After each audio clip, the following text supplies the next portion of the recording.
Hey internets, it's Jake from Mini Terrain Domain, and this is Welcome to Paradise Academy, Season 2 of our Kids on Bikes RPG that takes place in the fictional town of Paradise, Michigan in and around 1985. This is Episode 9, Don't You Forget About Me. And in just a moment, we will get to a little bit of a recap and we'll start playing the game. Sorry, we're running a little bit behind. There was a fire alarm pulled at the academy, and so everybody was assembling outside, and Principal Gunnarsson just let everybody get back into class. It wasn't me. Laz absolutely is the one who pulled the fire alarm. There's no doubt about that. Couple of super quick announcements. We're pretty much back on schedule with our games. On Tuesday, we had our 12th session of Sky Metal Iron Gods. And believe it or not, we are leveling up. So you can tune in for that. Thank you, whoever just said I'm blurry. Apparently I'm blurry. My camera did that thing. I'll try to fix it here momentarily once we get going. We've got this game every Thursday, Kids on Bikes. I don't know why you're not watching. If you're not watching regularly, why you should just go and watch all of the previous episodes. This is a completely unique game with a wonderful amazing group of role players and characters. The players just incredible. Monday nights. This Monday, we are returning after a 3 or 4 week hiatus with Scribes and Scrolls. There was a combination of factors in that, but not only are we returning, we'll have more information on Monday, but we are in the final arc. Scribes and Scrolls will probably only have, we don't know for sure how much longer it's going to run, but probably only for a few more months, and then we're going to wrap that up. Don't worry. I'm already working on what's coming next on Mondays. Speaking of what's coming up next, I have to tease this really quick. We teased it on Tuesday. We're having an official announcement on March 30th. But coming up on April 20th at 8 p.m. Eastern, right here on twitch.tv/mini-terrain-domain, is the second Legends of Eleanor fundraiser with Dungeon Master Todd Stashwick. And, of course, we will be raising money to benefit the Pablo Foundation.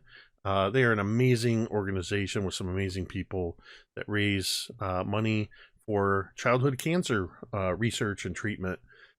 We are setting a goal of $50,000 for this event, which is exactly enough to fund a research grant.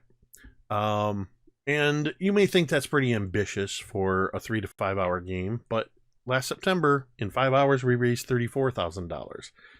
And that was during a writer's strike where we could not tell you we could tell you the celebrities, but not really promote what they're coming from.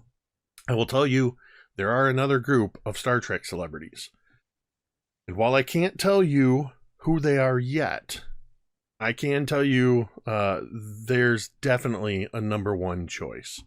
You are absolutely going to not want to miss this announcement, and there will, of course, be seats available for auction. 2 lucky bidders will get a chance to sit at this virtual table and roll some dice with Todd and his amazing cast. So stay tuned for more information on that. Real quick, up above M and Tamiko's head, you see the preponderance, the absolutely insane amount of domain pops that you currently have, which I believe I must now add to your total by a couple. Those domain pops, of course, can only be earned by you, the audience, subscribing, gifting subs, resubscribing, cheering 500 bits, tipping $5, all that stuff. They can use them to add to their dice rolls, or they can spend 5 of them for a roll on the D100 mystery grab bag table. 2 final things. 1, all of us here at this table have, we stay in open communications. We've had a session 0 where we've communicated our lines and veils, but we have safety tools in place. Specifically, we use a traffic light system of red, yellow, green, just in case. The reasoning behind that is that we want everybody at the table to feel safe and to have fun. We encourage you to use safety tools in your own games. And it's an important tool, session zeros and safety tools, to keep everybody safe. And in the interest of keeping you, the audience, safe, a little bit of a content warning is that we are all playing as teenagers and children and others in a fictional setting that takes place in a fictional high school / middle school. We are touching on issues of divorce, romantic relationships, nothing graphic, just teen angsty romance, as well as bullying, horror elements. There's a lot of things like that. So if that's not your cup of tea, you are in the wrong school. Please find the correct school. Go somewhere else. We will not be offended. I think the only thing left to say is just, of course, we want to remind you that you matter. Your presence on this earth makes a difference. Whether you believe it or not, it is true. You are, the world is a better place with you in it. You might be struggling. Maybe you're not struggling. Maybe you've had a rough time, or maybe you're just in a good place, but you want to be able to have somebody to talk to. Regardless of the reason, if you are trying to figure out how do I find somebody to talk to, you can come into our chat, type !help, as Jeremy has just done, and you'll see a couple of URLs. Findahelpline.com, or you can check out the growing list of resources at takethis.org. We encourage you to check out those websites, bookmark them, save them for yourself, save them for a friend, and remember, you matter. With that, I would like to welcome you all to Paradise Academy. Things continue to be weird. That is our recap. No, seriously, let's see. I'm going to just hit on some high points.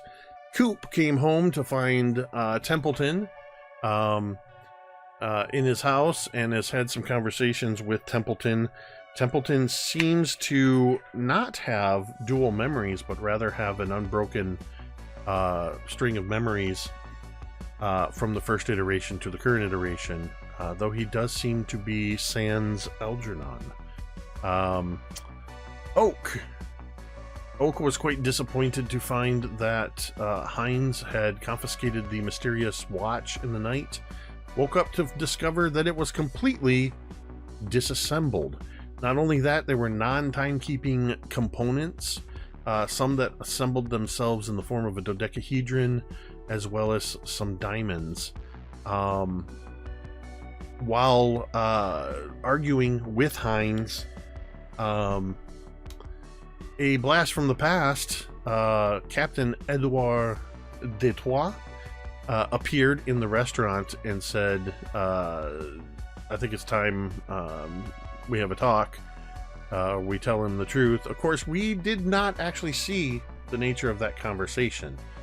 Next time we saw Oak, he was at school, so you better believe we are gonna find out what happened in that conversation. Rosie continues to try to keep a low profile after becoming unbreakable, being hit by a truck and surviving completely unscathed.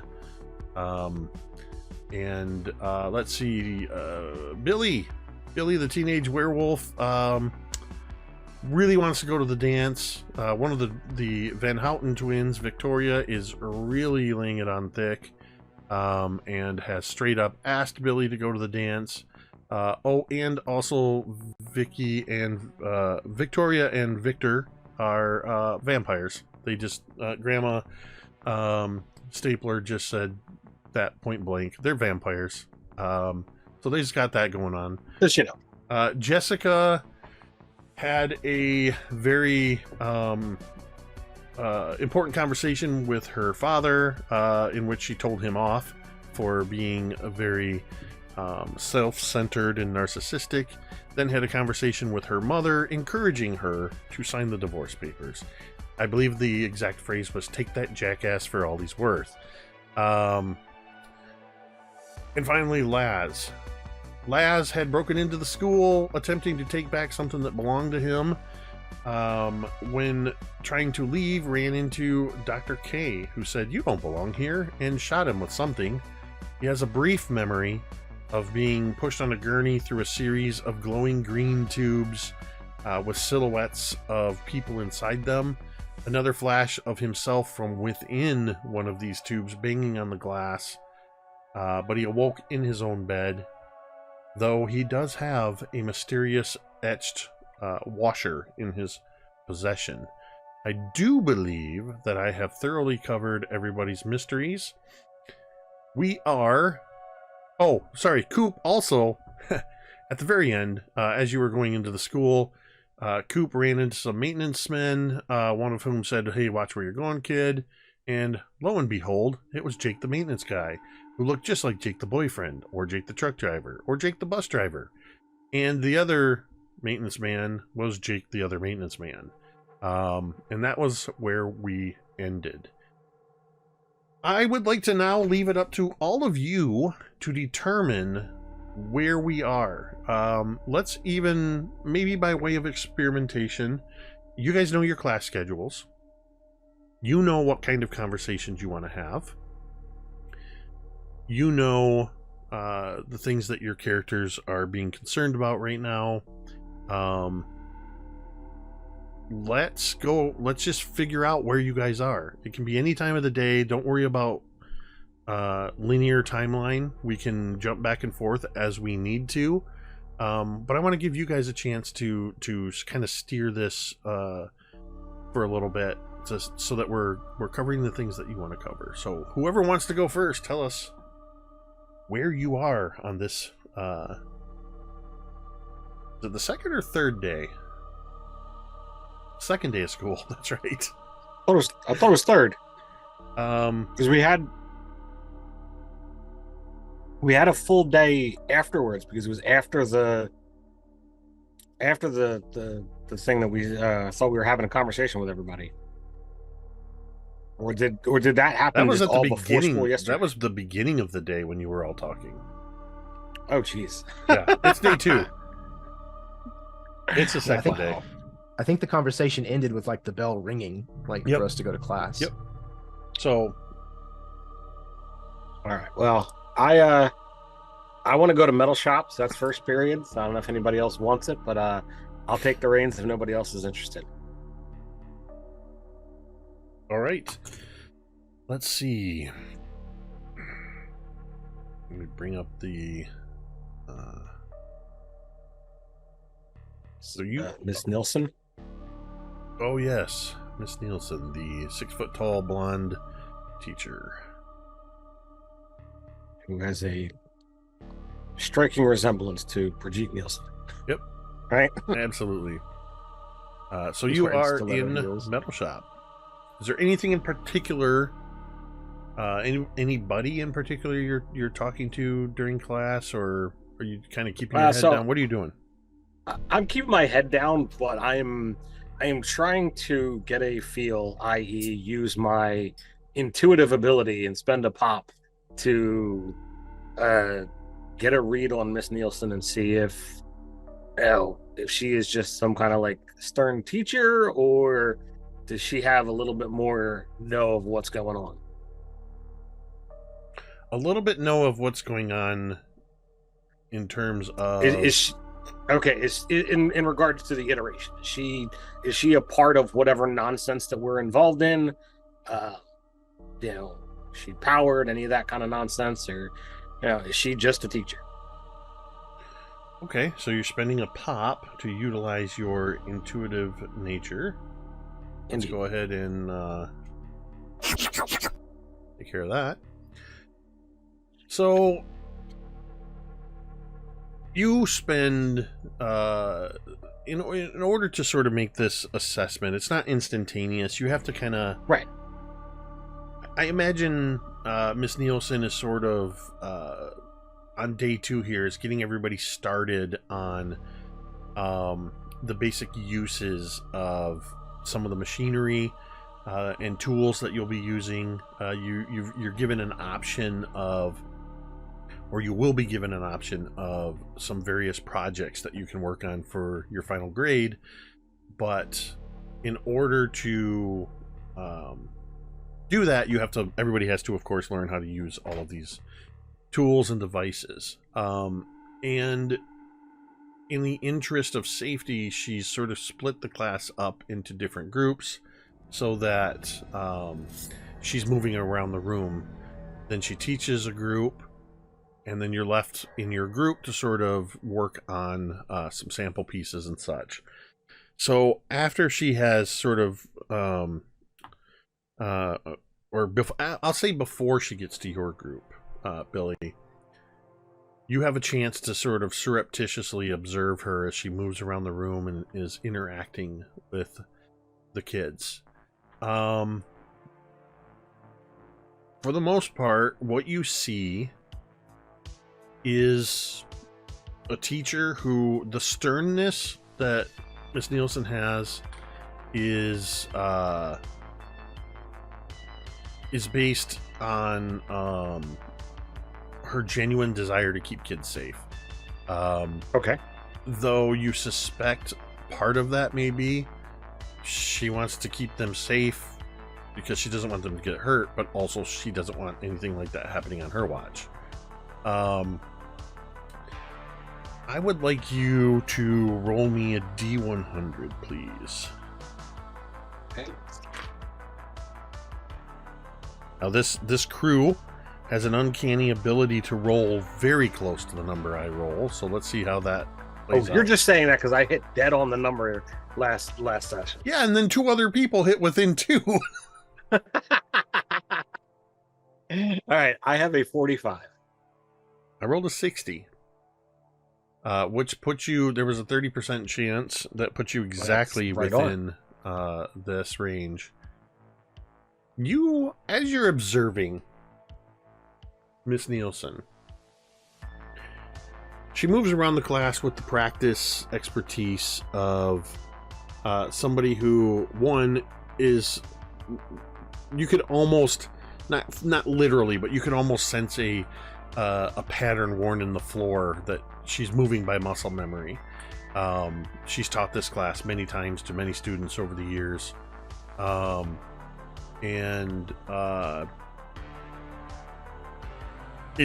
think it's that routine that causes you to notice every so often, sometimes in the middle of a sentence, sometimes as she's walking, most notably at one point as she is explaining how to use a bandsaw to cut a piece of 1/4-inch steel.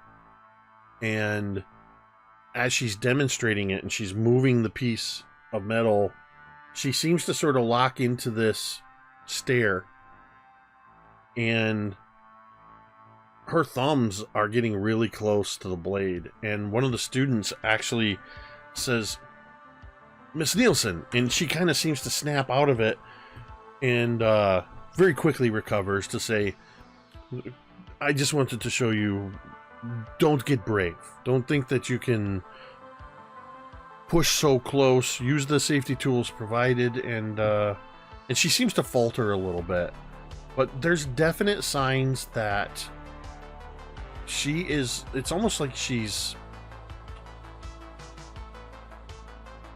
I don't want to say distracted. The closest thing I can think of is it's like a blip in the internet. You know, you mostly get you get this brief moment where somebody freezes up on screen or something. That's what she's doing. All right. I'm gonna toss out a thing here, and I don't know if you want me to make a brains check or if it's not. You know, there's no way to know. But could she be being puppeted? What are your ranks? Not helpful here. My ranks are lank and tank. Okay. Yeah, not really helpful here.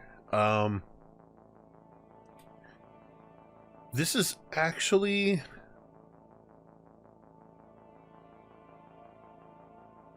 Yeah, I'll let you roll a brains check on this one.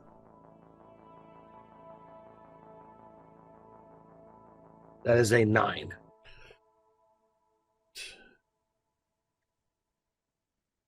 We're gonna have something. I think we're gonna have something happen that has not yet happened in this new season. So you rolled a 9. Correct, sir. Which is a failure. So, in this sense, instead of earning adversity tokens, you get a consequence. In this case, the consequence is going to be a social consequence. Which means in certain social situations, now remind me because I don't have the character sheet in front of me, the consequences are either, I think they're -2, if I remember correctly.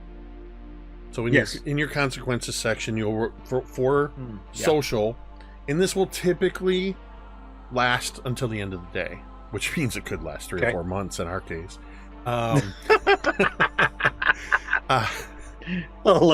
Here's what happens. I'm going to go to our random student generator. I'm going to roll the student up this time. Interesting. That's going to be okay, so Jacob Lawrence is a laid back slacker who actually is kind of annoying. He's the kid he's not paying attention. He thinks he already knows all this stuff because my dad runs an auto shop, you know. But as he's sitting back, there's this moment where we, the audience, see that as Billy seems to... Everywhere Miss Nielsen moves, Billy's watching. And even to the point that if somebody's blocking his view, Billy, you're kind of... And it happens to be at one of these moments that as she walks past and is walking away from you, that Jacob first leans over to you and goes, "What's up, Stapler? You hot for teacher?" How did I know that was where you were going to go? So I'm just, yeah, that's what it is.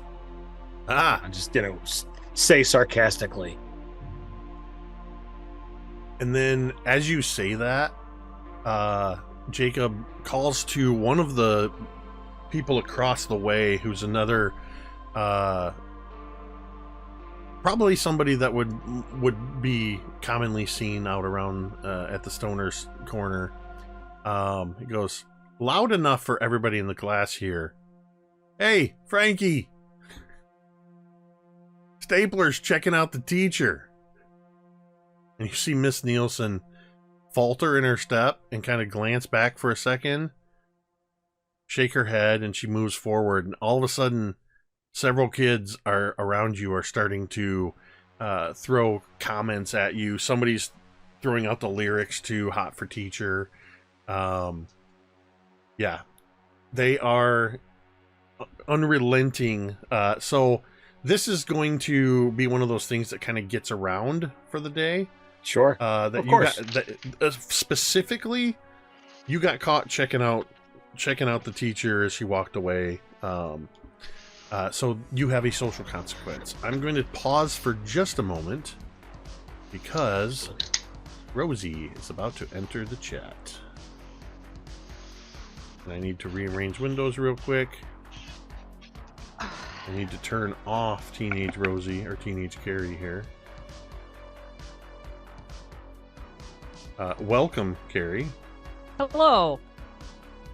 I'm trying to fix the windows real quick. All right, so that's done. That's done. You're not in the right place. I am not Jessica. There we go. Okay, so, yeah, that's what you're able to learn from that interaction, Billy. So she's a dedicated teacher. Doesn't really seem, in the know, but she's got something funky going on where she's distracted. Yeah, something's distracting her, and kids. As you're walking out of class, somebody throws out a smart ass comment like, "Don't forget to bring the teacher an apple or some flowers tomorrow." So I just like, yeah, thanks. I'll try to remember that. All right, who's up next? Carrie, I'm throwing it to all of you. It doesn't have to be through class order. It doesn't have to be in time order. We're just during the school day. You tell me who you're talking to, what you want to do. We're going to just move around a little bit. I have a quick question first. Yeah. If I can. Does Rosie have like a Walkman? I don't know. Do you? I feel like Rosie would have a Walkman. I feel like Rosie's middle upper class. And if Rosie does have a Walkman, just at some point during the day, I want to listen to that tape. Oh.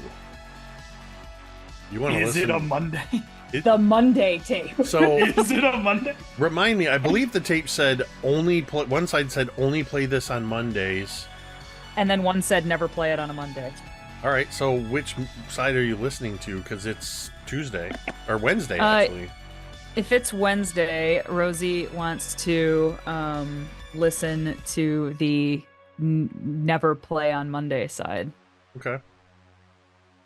And then see how it happens. She's not super concerned with superstitious shit, so she might listen to the other side too. We'll see what the first side says.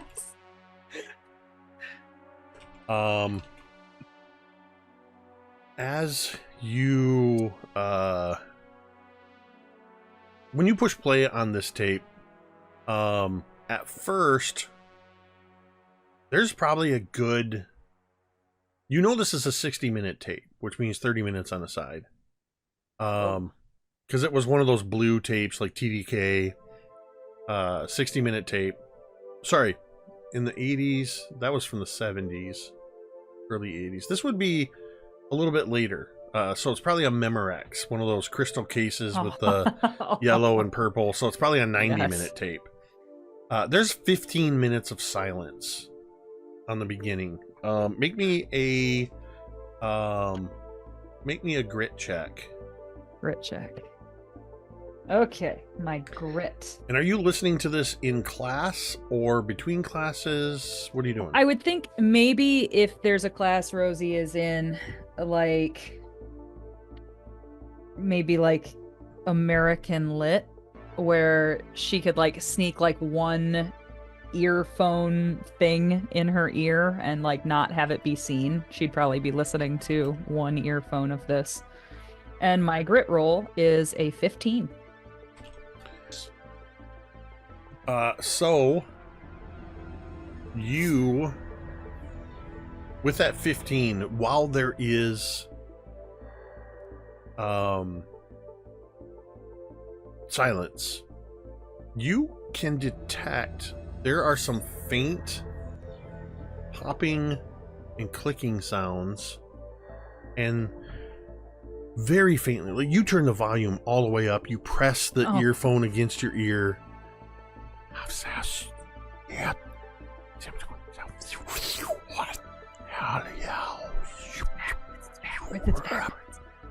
And then suddenly, very loudly in your ears, you hear Sonntag, Dienstag, Mittwoch, Donnerstag, Freitag, Sonnabend. Oh my god! And then because Rosie has it turned all the way up, I can only imagine that in class she's just kind of like, Jesus Christ! And like very loudly, probably. As you're recovering, you then hear Utorak, Sreda, Sivtrok, Petok, Sobota, Nedelia. And this begins to repeat on a cycle. But given your reaction, I would like you to make a... Let's go ahead and roll a grit check again. Great, will do. You are 11. You said American Lit, which is... Which Mrs. period? Whitman. And 4th period, and Okay. apparently Jimmy and Claire are in there. I made a note, but I forgot about it until just now. Yes. Sorry. And you sit next to Jimmy, and Claire sits on the other side of Jimmy. So what did you get for your grit check? 11.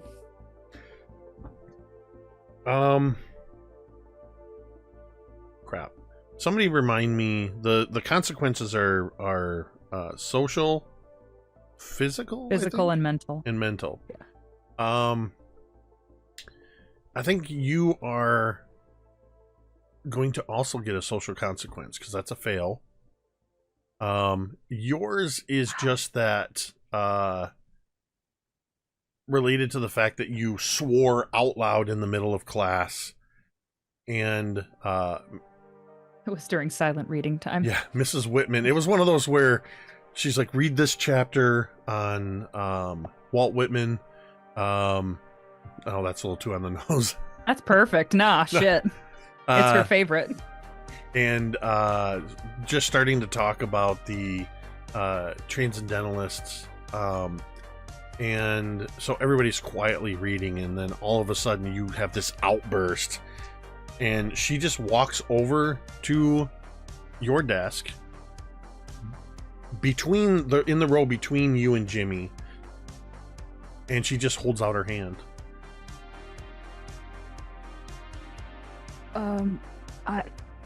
I swear and as Rosie's like making up an excuse, she's still taking out her Walkman and her earphone, and she's like, the transcendentalism it just got me, or I guess it just outbursted, and as she's making this excuse, she's still giving her the Walkman. This is your first warning. You can pick this up after class. If it happens again, you will have to wait until the end of the school year.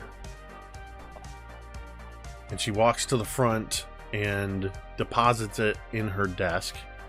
And you see Jimmy's kind of looking at you with this little bit of like a just kind of slightly impressed. But as he leans back and kind of glances down at his book, you see Claire looking over, and she's got this sort of like mean girl smile on her face. So, and yeah, Rosie just kind of like gives her a look like, what? And then like looks back and starts kind of reading. So you have a social consequence through the end of the day. -2 to social rolls. As you get back to your reading, Rosie, while you're reading, you hear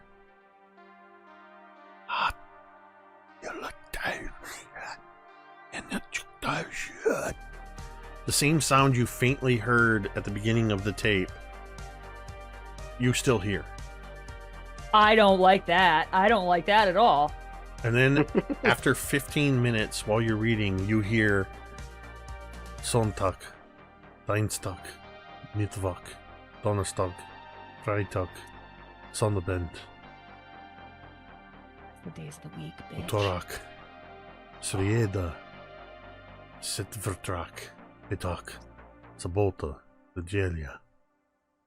And it just loops, but you can hear it. I can still hear it in my Over time, for the rest of the class period, it slowly gets quieter and quieter.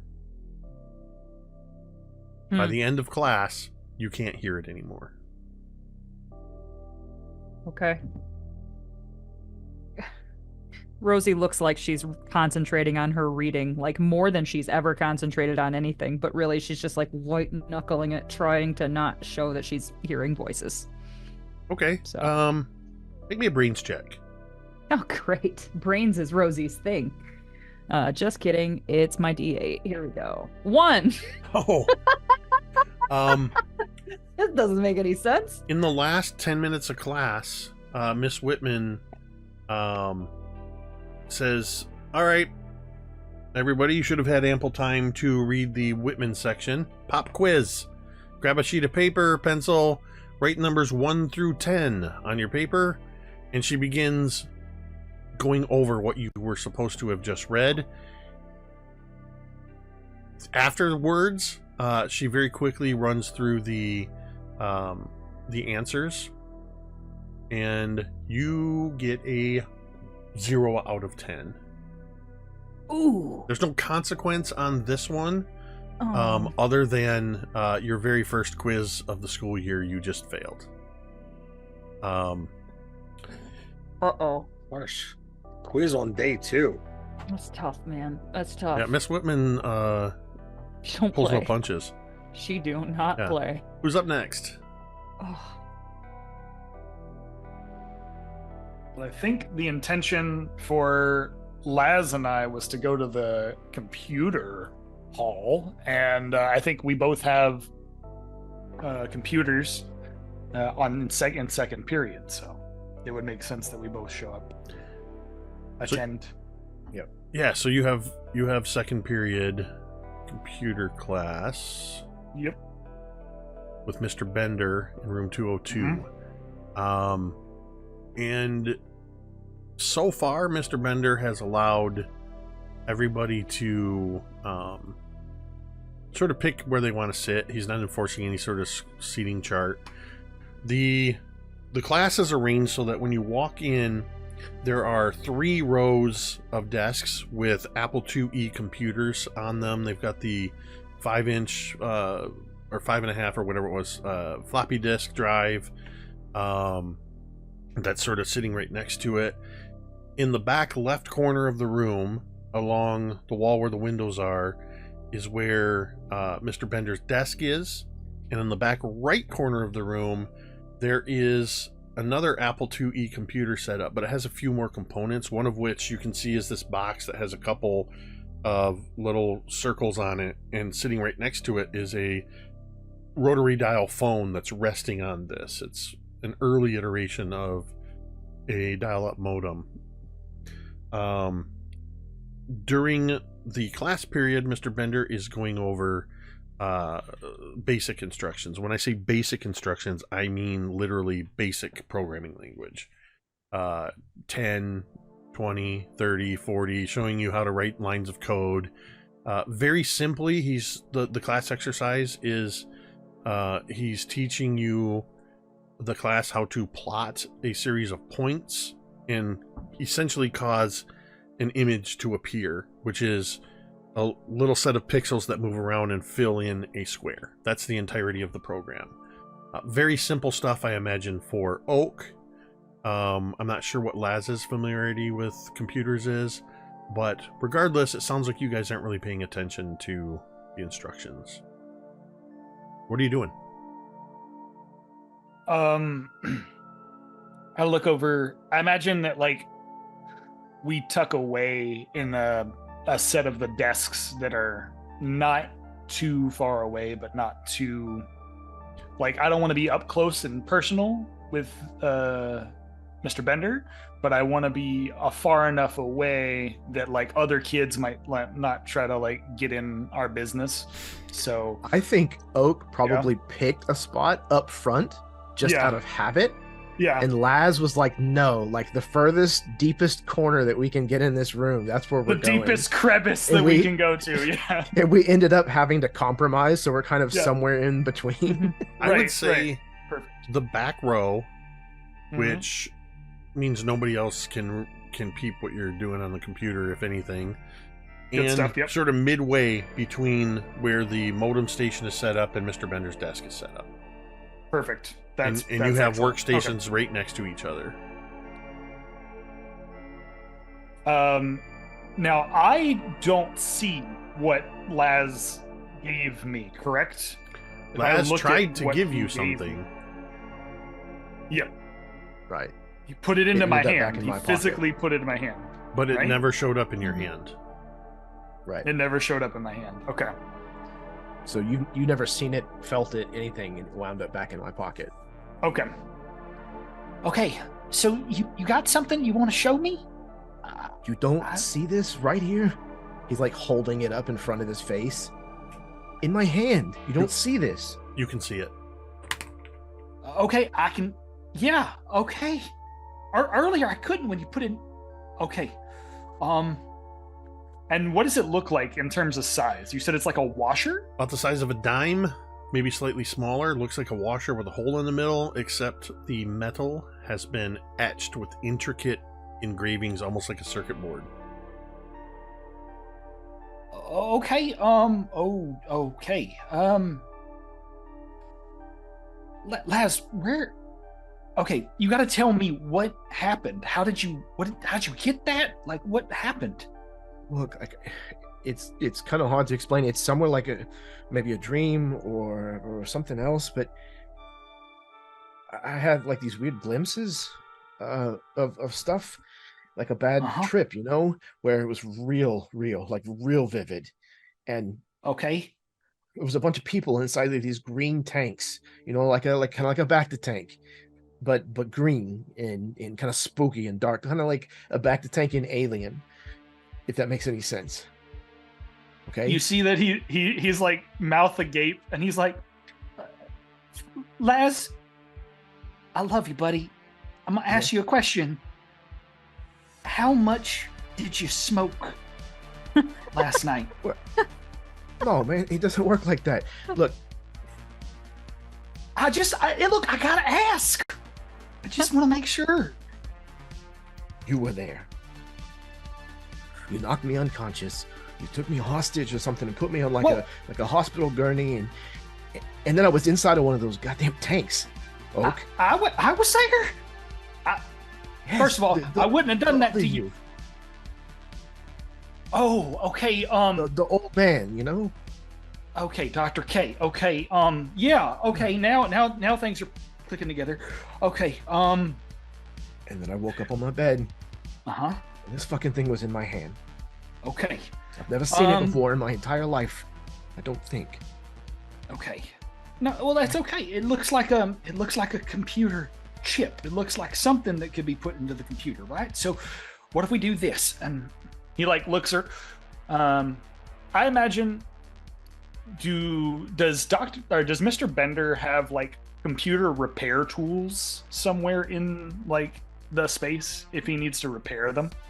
The back wall of the class, pretty much right behind you, and extending to behind his desk, there's a sort of a counter with some cupboards below, some cupboards above. And I'd say, on the counter, there's probably some basic computer, one of those tool sets that has micro screwdrivers, anti-static wristbands, and all that kind of stuff. I think Oak will make his way across. He'll grab like one of the little micro screwdrivers, and he'll go back to the desk. And the only thing that I can think of is, because I have a rank in Clank, he'll just sit there and like keep an eye on Mr. Bender. I'll be like, Lance, just people look out. I'm gonna open this up, and then maybe we'll see if we can fit something inside here. Okay? Okay. Yeah. Sure. If he comes around, let me know. And he'll start working on trying to open up like the side panel where you can get to like the motherboard and all that stuff. He'll try to open up that. God, I haven't seen an Apple in forever like that, so I don't even know what the specs or what it looked like. Feel how like that would even. Just as a warning before you do this. So the Apple IIe was, like many computers in the 80s, was sort of the flat, almost like a PC tower, except laying flat. And I believe, if I remember correctly, the keyboard was integrated with that. Okay. The monitor sits on top of that. And it's one of those where you would have to actually move the monitor and take the case off. The whole case top. Okay. So it's a little more obvious. Okay. You can still do, I'm not trying to tell you don't do it. I'm just telling you. No, okay. I'm going to have Lass, can you help me with this real quick? Just lift the monitor off. Which one's the monitor? The screen thing, you dumb. Come on, man. TV? Okay. The TV. He picks it up and moves it. Yeah, the Okay. tube. And then he'll work on getting the casing off, and then like see if he can look inside and see how he might be able to fit this thing together. Yeah. What do I see inside if I can do it? I don't know. Do I need to roll for anything? What would you like me to do, my friend? So you are continuing. You're going to go ahead and try to take it apart. I dropped. I'm gonna in the try public- to continue to take it apart. In the public, welcome to Paradise, Michigan Discord. I dropped a picture of an Apple IIe computer. Oh my god. I love you. Ribbon cables, baby. Ribbon cables. Okay, perfect. I'm gonna drop another pic. Don't worry about accuracy because I'm not vetting this to see if it's the actual What a time we thing. live in. But it's, as you pull the top off, you're able to see the Whoa. some of the wiring in the boards, motherboard. I remember having one of these, and I just don't remember what it looks like on the inside of now. By the way, this is Ooh, okay. entirely drawn on my 8th grade or 7th grade computer lab with Mr. Bender at Hastings Middle School or Hastings Oh my Junior High at God. the time. Okay, Go Saxons. so he pulls the little the top casing off, and now I can actually like see inside. What do I see outside of this? Like, can I actually hold the washer now, or no? Now that I can see it, can I actually hold it? Did you try to take it from Laz? No. You know what? Here, what if I do this? I look into the space, into the motherboard, with all the chips and everything, and I'm gonna look to see if there's a space that something might fit like that. We're getting into some River Phoenix and Explorers in Ethan Hawke. Yeah. Shit Oh, here. for sure. I'm excited. I'm gonna say I don't know how accurate this is, but I know like modern motherboards have a battery on the motherboard for the BIOS and for the memory. I'm gonna say you find something akin to that. That Okay, cool. It looks like you kind of have to force it into a slot, but there is a Okay. place you could slot it into the computer. I don't want to take it from Laz. Okay, Lass, come here. Yeah. Well, See you that? got something? Yeah. Okay. Now see that spot right there. Holy Okay. shit! I know. Looks like a map of the city. What? Yeah, what I do know. I do? It looks. Have you ever seen? Whoa. Have you ever seen one like what's inside here before? That complete Kind of gives blank him look. a look like. Yeah. That blank look Really? that you gave Chad was so perfect. There was so much communicated in that. What? It looks like a map of the city, and you're just like, What? Yeah, I guess Sorry, it does. that got Uh-oh. me. That got me. Continue. What, Okay. that round place right there. Yeah. Put that thing right there. I'm hoping. He looks over how close the fire extinguisher is from where they're at. That's Just not going to about like 20 shock the feet shit away. out of me or anything, is it? I hope not. Fuck it. And Fuck he pushes the thing down into the space.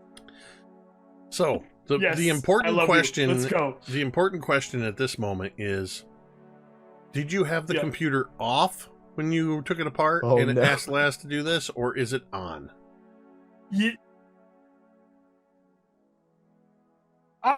I would have been safe. Oak would have been safe. He would have kept it off while Okay. I Oak put it can on. be safe while having it on. Like It that's was the thing. on. Oh, that's true. Until Laz You were- said "fuck it" and was literally reaching for it, and I think Oak might have gone for the plug. Amazing. Oh Yeah. shit, it's plugged in. Oh no! My friend can't get shocked before the dance. It's all good.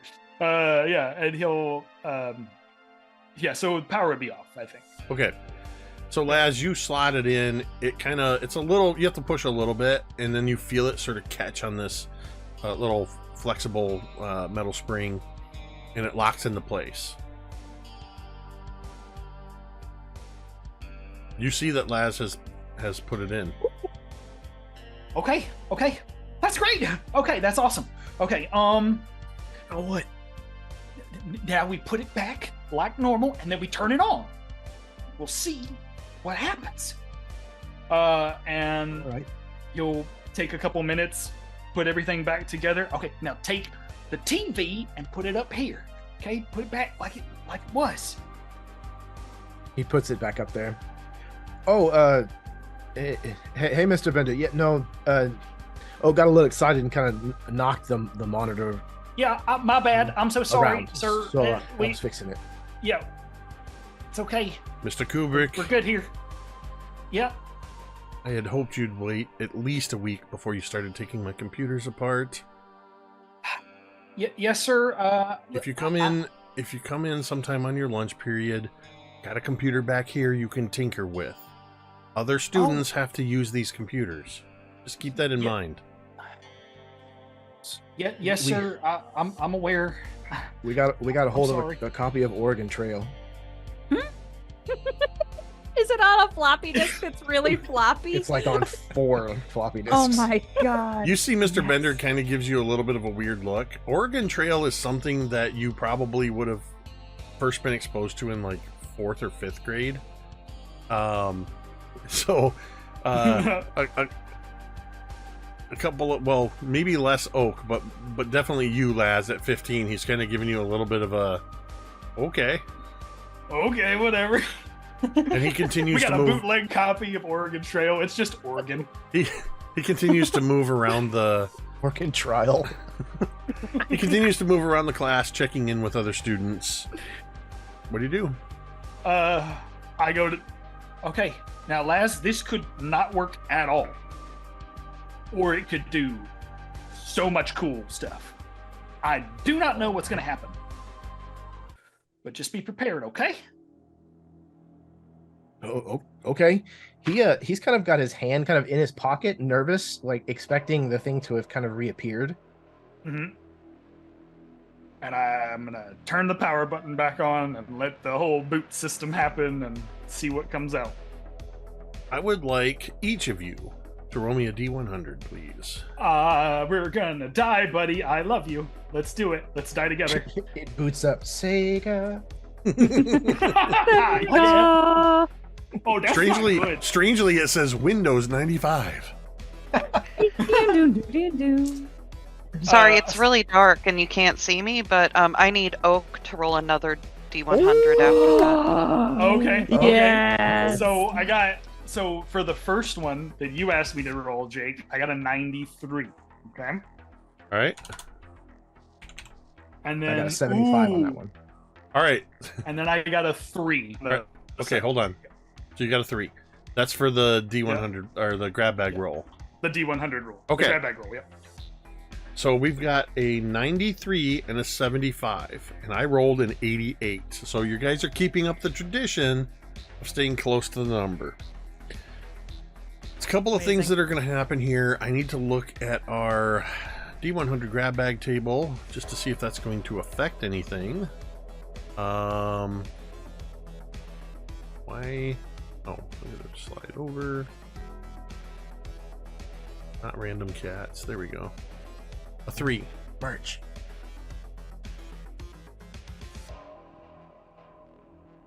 Interesting. Very, very... We have stuff at Teespring. Oh my god. Hey, by the way, There- while Jake is doing the stuff, check us out at teespring.com. At teespring.com, we have all kinds of great t-shirts like the one I'm wearing and all kinds of other ones. You can get them on t-shirts, tank tops, mugs, and all of the great things. Teespring.com. just search mini terrain domain. Thank you, Tamiko. Haven't done that in a minute.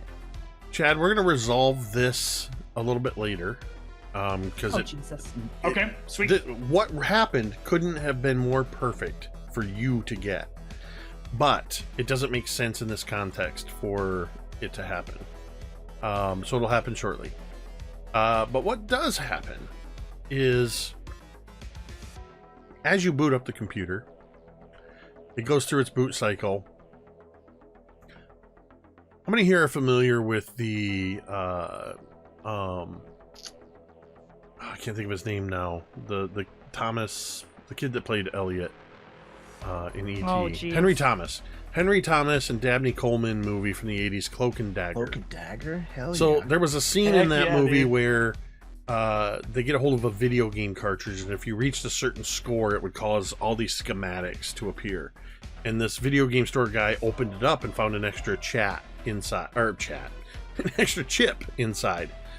And that's sort of what happens now. Once the boot cycle completes, Oak, you see complex computer schematics appearing. These are like scientific diagrams,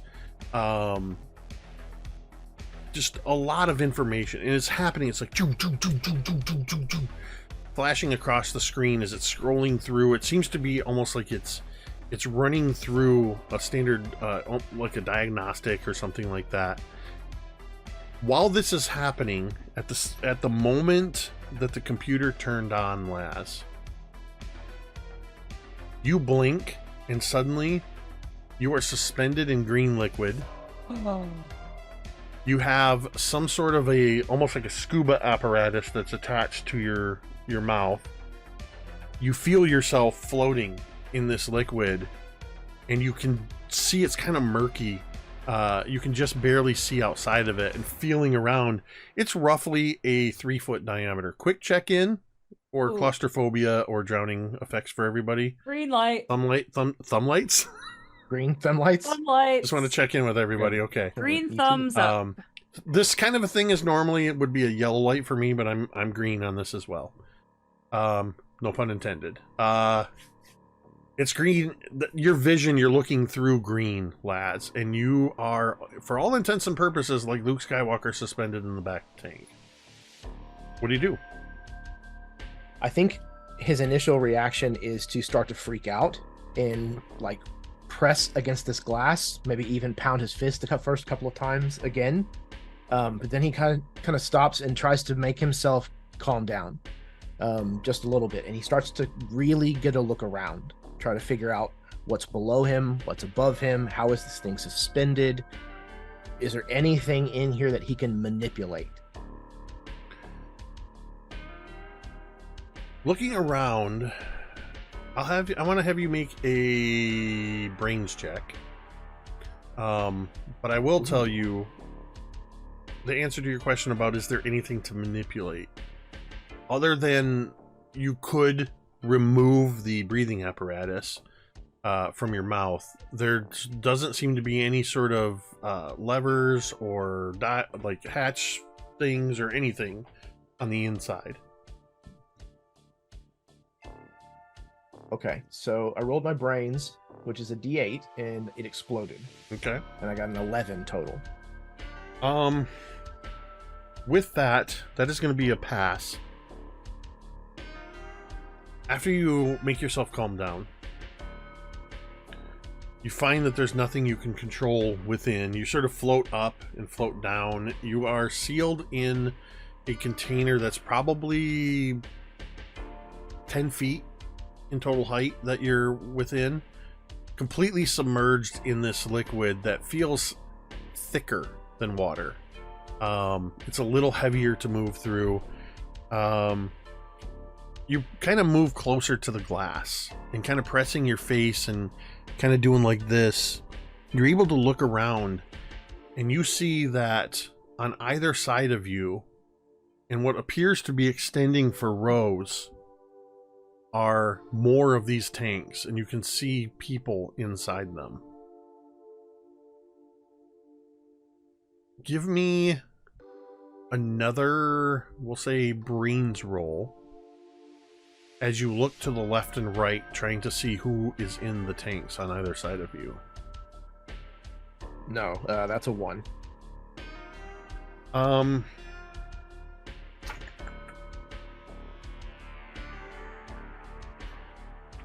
I'm going to give you a mental consequence. Because, one, this is a pretty traumatic thing to be going through. And you're not able to latch onto anything familiar. You have no idea where you are or why. We're going to flash back up into the classroom. I would like a brains check from Oak as you try to see if anything, if you're able to lock onto anything coming out of this computer. Got it. That's weird. And then give me another D100 roll after that as well. Okay, so I gotta, let me see, making sure my totals here. I got a 19 on the die, but does Clank also give me an additional? Yes, Because absolutely. You'll get the bonus Okay, from Clank. so the 20 altogether then. Okay. And then your D100? Yep. That is, ooh, that's a 10. That's a 10. Okay. I rolled a 77, so you're outside of the scope of whatever I was having you roll that for. With Okay, the no worries. 20 though on your brains check, your eyes are darting back and forth. Does Oak wear glasses? Oak, you know what? Oak probably would. I don't have him I didn't picture him wearing glasses, but I imagine he would wear glasses, yeah. So what's happening is, as your eyes are darting back and forth, we see a close-up shot of the computer scene reflected in the lenses of your glasses. Your eyes are darting around, and you're locking on to pieces of information. The things that stand out to you are Nexus Project, Director Ashley Raven, Dr. Devin Sharp, Dr. Orson Kubrick. You also see phrases that multiple phrases that reference things like time dilation, time anomalies. In several times in all capital, or in capitalized, is the anomaly. You also see the phrase time psychosis. And you see Orson Axel Kubrick, Kenny Cooper, Rosie Gunnarsson, William Stapler, Lazarus Eccles, and you see Jessica Smith and Anne Smith. That's when the power goes out. Oh. At that moment, also, Laz, you're going to sort of be pulled out of this other place, back sort of with a jolt back into your seat. We're going to cut to somebody else as the power goes out. So that's going to leave Coop and Jessica. Actually, I think all Coop that's and left. Jessica, I believe. So one of you pick it up. You can, I mean, technically it's at second period, but choose where you want to be. But also the power has just gone out. So that is during second period. So that's for Jessica, intro to business. Which is an incredibly boring class. Unless you're into it. Yeah. Absolutely not. Who is your teacher for that? It is Mr. Hamilton. Mr. Hamilton. Can I find you? There you are. Intro to business. Mr. Hamilton is the kind of teacher that every day he wears a suit, slacks, and a sports coat, and a dress shirt, but never the tie. but the colors of his suits range from light beige to dark beige and light gray to dark gray. He is the kind of teacher that he is giving you the information you need, but he is doing so in a very dull way.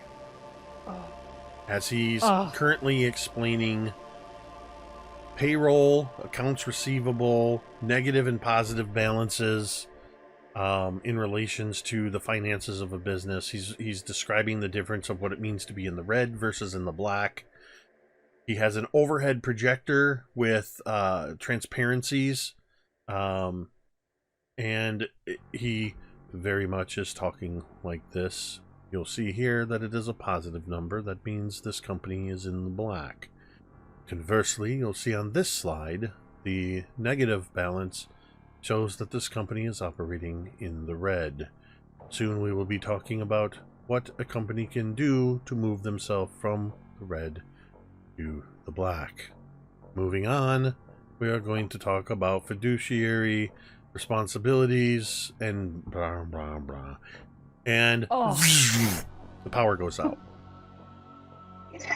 Can I say that during that time, Jessica had snuck out like a magazine and had placed it on her textbook, In the Classic. like opened, and is like kind of tilted it up and is reading her magazine. What are you reading? Oh gosh, I'm not sure what like the 80s Please tell me equivalent to like it's Teen Beat. 17. Yeah. Well, 17 would be a great one. Or 17. Honestly, that was more geared towards girls. Is that I in had the 4 80s? sisters. Yes. Yeah, definitely. Yes. I had 4 Okay. sisters, so 17 magazine was in our house. It may have been for girls, but teenage boys enjoyed it as well. I wonder why. But yeah, like 17. So, yeah, you're absolutely flicking through 17. This is one of those. It's for geared towards the teenage girl, but it definitely has articles that should not be read by 17-year-olds. What are you? So you're just reading in this magazine, Or she's like doing one of those stupid quizzes that are sometimes in the in those magazines of like, I'm a Gemini. yeah, she would be a Gemini. I think that would be very. Or is it, is it one of those? Is he right for Oh. you kind of quizzes? Dude, of course she's a Gemini with the Jessica and Anne thing. That makes sense. She's absolutely, I yeah, was joking. absolutely a Gemini. Oh, wait. Yeah, like one of those stupid quizzes. How to make him fall for you and stay down. Okay, perfect. So this magazine that you are reading is be a back to school hit. Class E new fall clothes, hair and makeup, do it right. 10 sure ways to make and lose friends. You too on fire. And the cover model is wearing, surprisingly, Paradise, Michigan colors. But is wearing a yellow shirt with a red plaid shirt over top of it, yellow plaid pants. I'm going to drop this in the Discord. I literally looked up August 1985 17 magazine. Amazing. I'm going to drop that in the Wait. public Discord. So yeah, you're flipping through this thing, and then suddenly the power goes out. Your room gets very dark. Because, I mean, it was already kind of dark because the lights were out for the overhead projector. But it is now very dark. What are you doing, if anything? You hear like a sigh come from Jessica as she kind of thinks to herself, well, at least he's not talking anymore.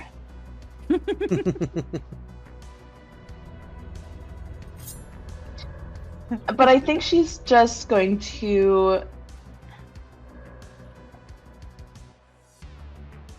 she might actually take this opportunity to stand and try and make her way to the exit.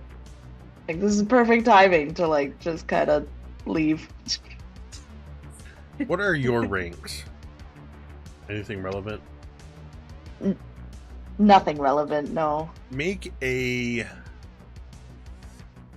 flight check. Light. Okay.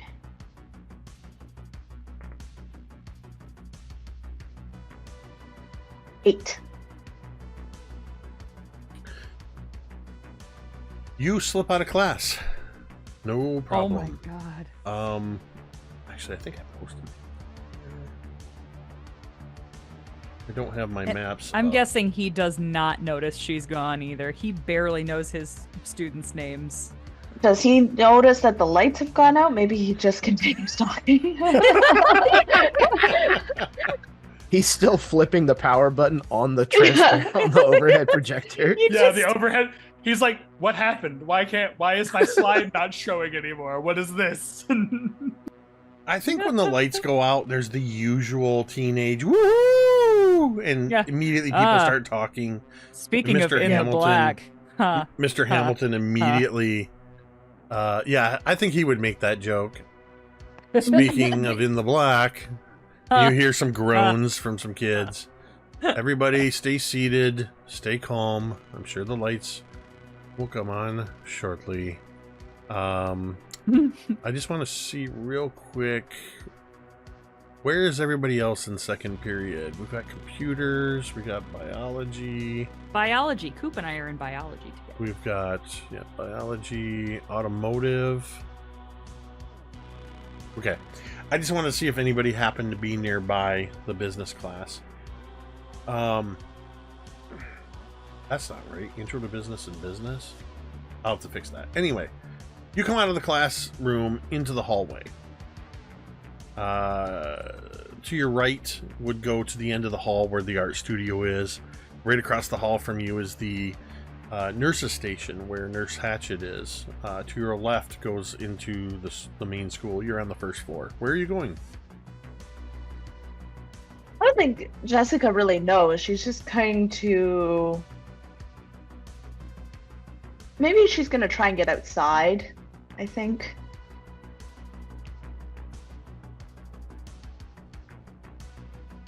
To get outside, the closest way is going to be to walk down the main hall, which is going to take you right next to the principal's office.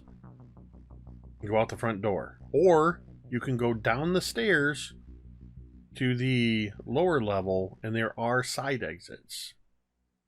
Oh yeah, she's not going past the principal. She's not that brave. Okay, so you would head down to what would be the basement level.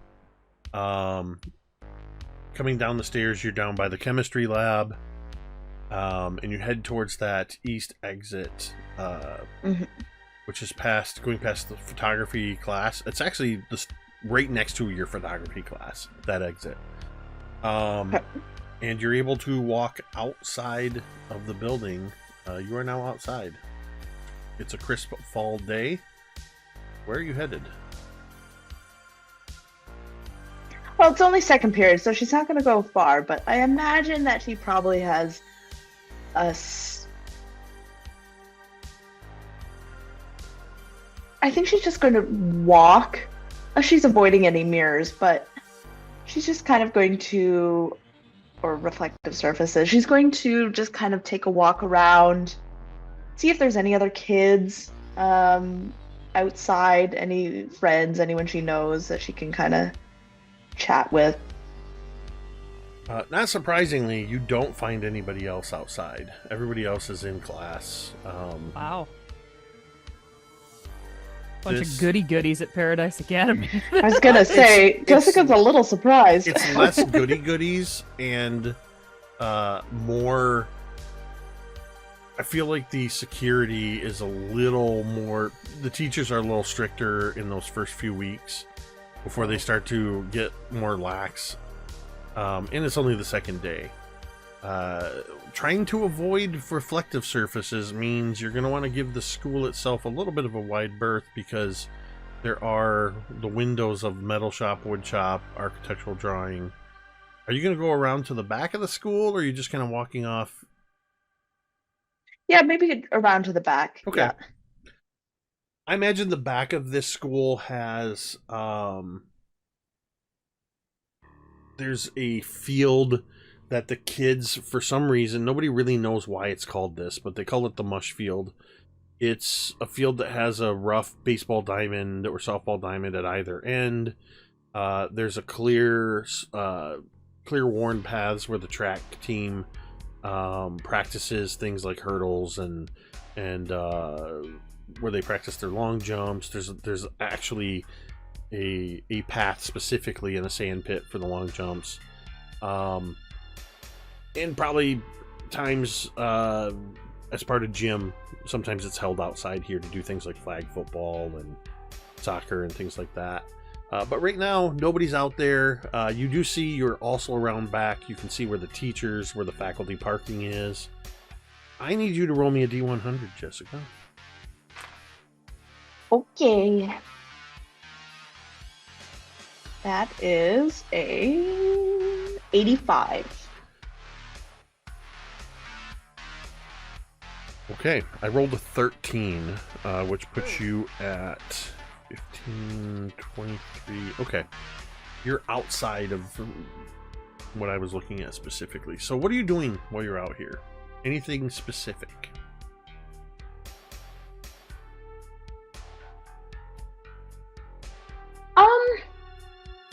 I think she's kind of disappointed that no one else snuck out, because I think to her this was like a really obvious decision. So I think she kind of just walks around, she looks around, she's like, oh. Bummer. I know what she could do. Smoke. She could roll another D100. Oh! Do it. 2 rolls in one session. Has this happened Yes. before? I don't think so. I think it has. We are overdue. Whoa, okay, I got a 95.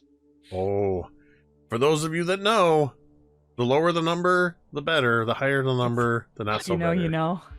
You The said not so that was better? that was not necessarily true. You said that was maybe not true. I was lying. You know I was Oh. lying. The D100 chart is arranged from very, very good to neutral to bad to At very one bad point, to very, we very had made bad. that assertion, and you're like, no, they're scrambled. Oh, I was lying. 100%. 95 is not good. When you Let's learn just that your see. DM is a liar. That's my job. He's an unreliable narrator. It's different. Oh no, oh no. Okay. Jessica. This is interesting Oh, no. for reasons. That's terrifying. I think here's how we're going to resolve this one. Jessica, who is one of your who would Jessica describe as her nemesis? I mean, right now it's probably Victoria, but Like somebody that you and them absolutely don't like each other. Maybe for years you haven't liked each other. oh yeah, it's Meredith. Like they're friends, but they're not. Like they hate each other, but they keep frenemies? each other. Yeah. Is Meredith the one from photography class? No, that was the like one of her minions.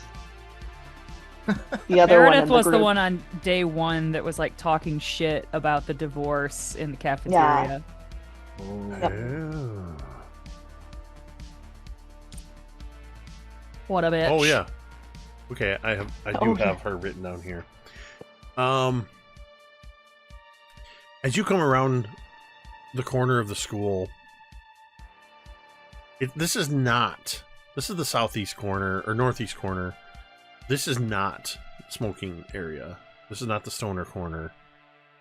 But as you come around the corner, there's Meredith Haas. She is leaning against the brick wall. She has sort of one foot cocked up. She's wearing these sort of black slouch boots that were popular at the time. with silver buckle. She's got her pants tucked into them. They're probably leggings. The wind is blowing slightly, which is causing that overly sprayed bangs to slightly go like this as one unit in the wind. And like a spin. She's smoking a cigarette.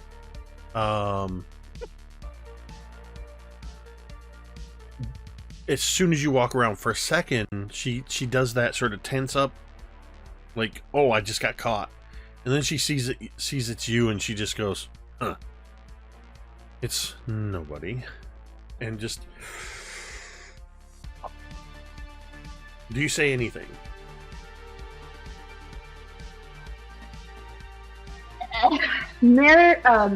Jessica's about to walk away, but then she stops herself and she turns back and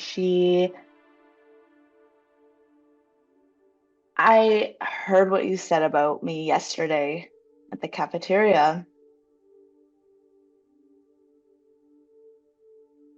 I'm going to be honest with you. I say a lot of things about a lot of people. You're going to have to be more specific. Oh my god. You know exactly what I'm talking about. I'm sorry. Are you talking about your daddy issues?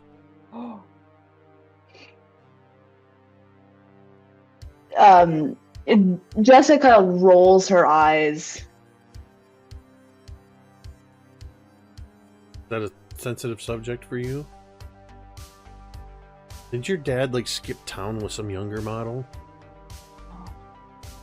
Didn't he take all your money and that's why you dress like that?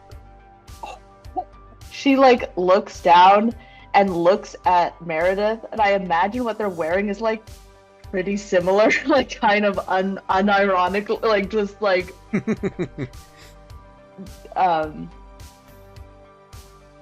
She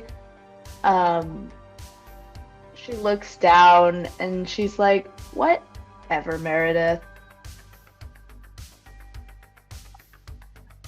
You know, maybe I'll tell everyone about your little fling a few summers ago. Whatever. What happened a few summers ago doesn't matter anymore.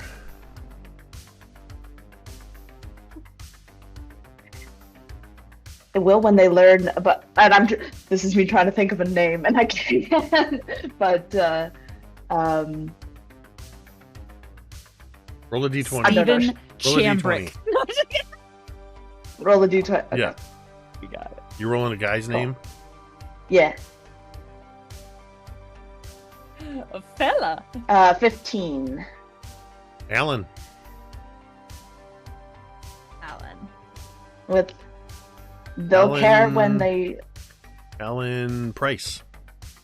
Yup. Rice. They'll care when they know it was Alan Price that you stayed at his... Or was it a walk on the beach? What are you telling people? You see that you've touched a nerve. Alan Price is... He's one of those kids that rides the line between being a nerd and but he kind of knows some of the jocks. He's probably the nerd that he's like the manager of the basketball team. You know, that's the title. He just collects the basketballs and towels and stuff. He does their homework for them sometimes. But yeah, he absolutely is. That's why he knows. And the students, some of the jocks, sort of give him a pass on being, bullied because of that. But definitely not somebody that Meredith would want to be seen with. And in the summertime, she thought nobody was going to notice, but you certainly noticed, and you've hit a nerve. Yeah. Mm-hmm. And she takes a drag on her cigarette and throws it down, and she walks towards you. Do you think people are really going to care about Alan? Yeah, they will, because you're Meredith Haas. and you're Jessica fucking Smith, and people are gonna talk about how you got a black eye, and she hauls off and decks you. Oh, Can I try and like This is gonna be a react? fight. This is gonna be a fight versus flight. you'd kill her. I think. Hold on, let me Kill her. double check that. Just to be sure. Oh.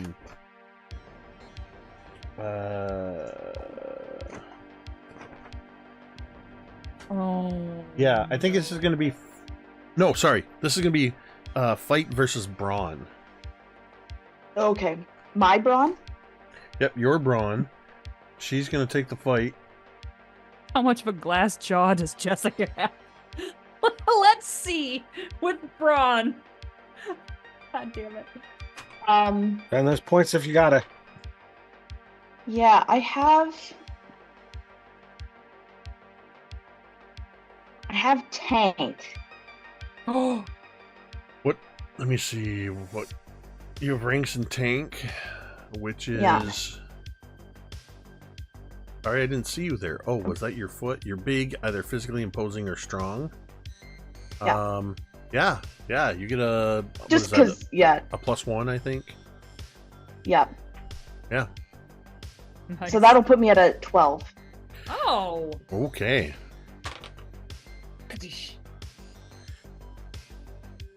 How do you block or counteract Meredith's attack? Oh. Break her hand, bro. So Jessica, she Meredith swings up, and you see Jessica hold onto her hand, and I think in this moment Meredith looks and doesn't see Jessica. She sees someone different, a different face that has Jessica's features but is not. And And you definitely see this look of confusion and almost fear across her eyes, across her expression. Jessica wants to crush her fist. Oh my god! Yes! Go ahead and roll a. I'm gonna have this Oh be a my brawn check. God. Brawn. Okay. Yep. Do I still get my +1 from tank? Yep. Or Absolutely. cool. All right. That is going to be a 10. So. So badass.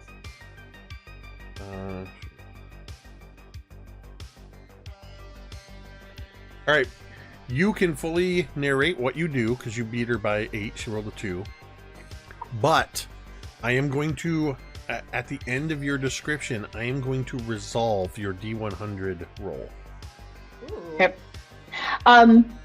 Just to make sure, abilities are still, I assume so, are still in this iteration. Yes. Okay. All of your so-called psychic powers or superpowers or whatever, nothing has changed between iterations if you manifested prior. Yeah, so Jessica begins to squeeze, and slowly you begin to hear cracking, like the pop, and Jessica's hand begins to close in bursts as each pop and crack gets her closer and closer to making a closed fist. And I'm sure Meredith is screaming. There's this. Um, Go ahead. And as she's doing so, I imagine that Jessica is forcing Meredith down to the ground and is over top of her. And as she kneels down beside Meredith, having this mangled hand, she just looks to Meredith. No one's ever going to fucking believe you. Stay out of my shit. As she stands up.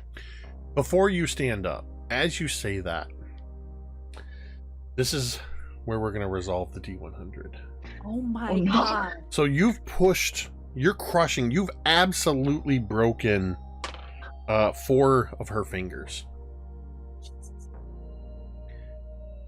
I mean, you felt the bone snap beneath your hand. And you've driven her down, and you're pushing her down in a way that just a little bit more pressure, and you're going to snap her wrist. Mm-hmm. You've got her literally on her knees. Tears are welling up in her eyes. She's not screaming. She's trying not to scream. If you remember correctly, yesterday, it was raining all day long. It's still kind of wet out. And where you've pushed her down, where the sidewalk meets the grass, there's a puddle. And as you're threatening Oh her, no. you catch a glimpse of this inverted view of her kneeling, and you see your reflection holding her. And in this moment, you actually feel a flip. Oh. You find yourself standing in the same place, but now you're watching this scene unfold. You no longer have control. Oh. And as you say that, nobody's gonna fucking believe you. While you're looking right down into Meredith's face, suddenly you hear yourself saying, "Believe it or not, I'm sorry." And you feel your hand phase through her fist and release it. Just, it's so quick, she doesn't even notice it. It's just where you were crushing it, before it can crush any further, it phases through. You feel this incredible force resisting against you. I'm going to ask in this moment for...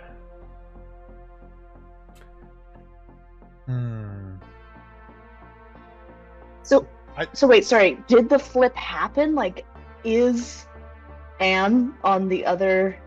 You've traded places. Oh, For the moment. Okay. For the moment. What I'm going to have you roll for. I'm trying to figure out how I want to resolve this. While he figures it out, I will have you know that I have moved beyond stress, Cobra. I was in a ball that whole time. Back to footage. I was Fresh like, shrimp. Honestly, yeah. I think this Stress is... shrimp. Oh God, we lost Tamiko. Jesus. Oh. All right, we'll hold a moment while Hey. I'm gonna... Something Shout out about- teespring.com. She said something about her device was no longer charging, so if it went dead, that she might not be back. Oh no, Oh, we didn't get to no. Coop scene yet. I know. Maybe miracles will happen. Coop's going home sick at lunchtime. He ate too much because he loves the lunch at Paradise Academy so much, as we've He established. was Oh, that's too weird. excited. Too excited. All right, somebody... All right, It's a I'm gonna bring pizza this day. up. I'm gonna cancel join from browser. Leaning way over so you can see me in the frame still. I'm still here. I need to bring in There he is. Hi, Jeremy.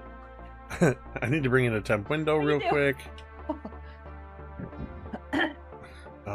Oops, that's funny. That's funny. And then we'll do this.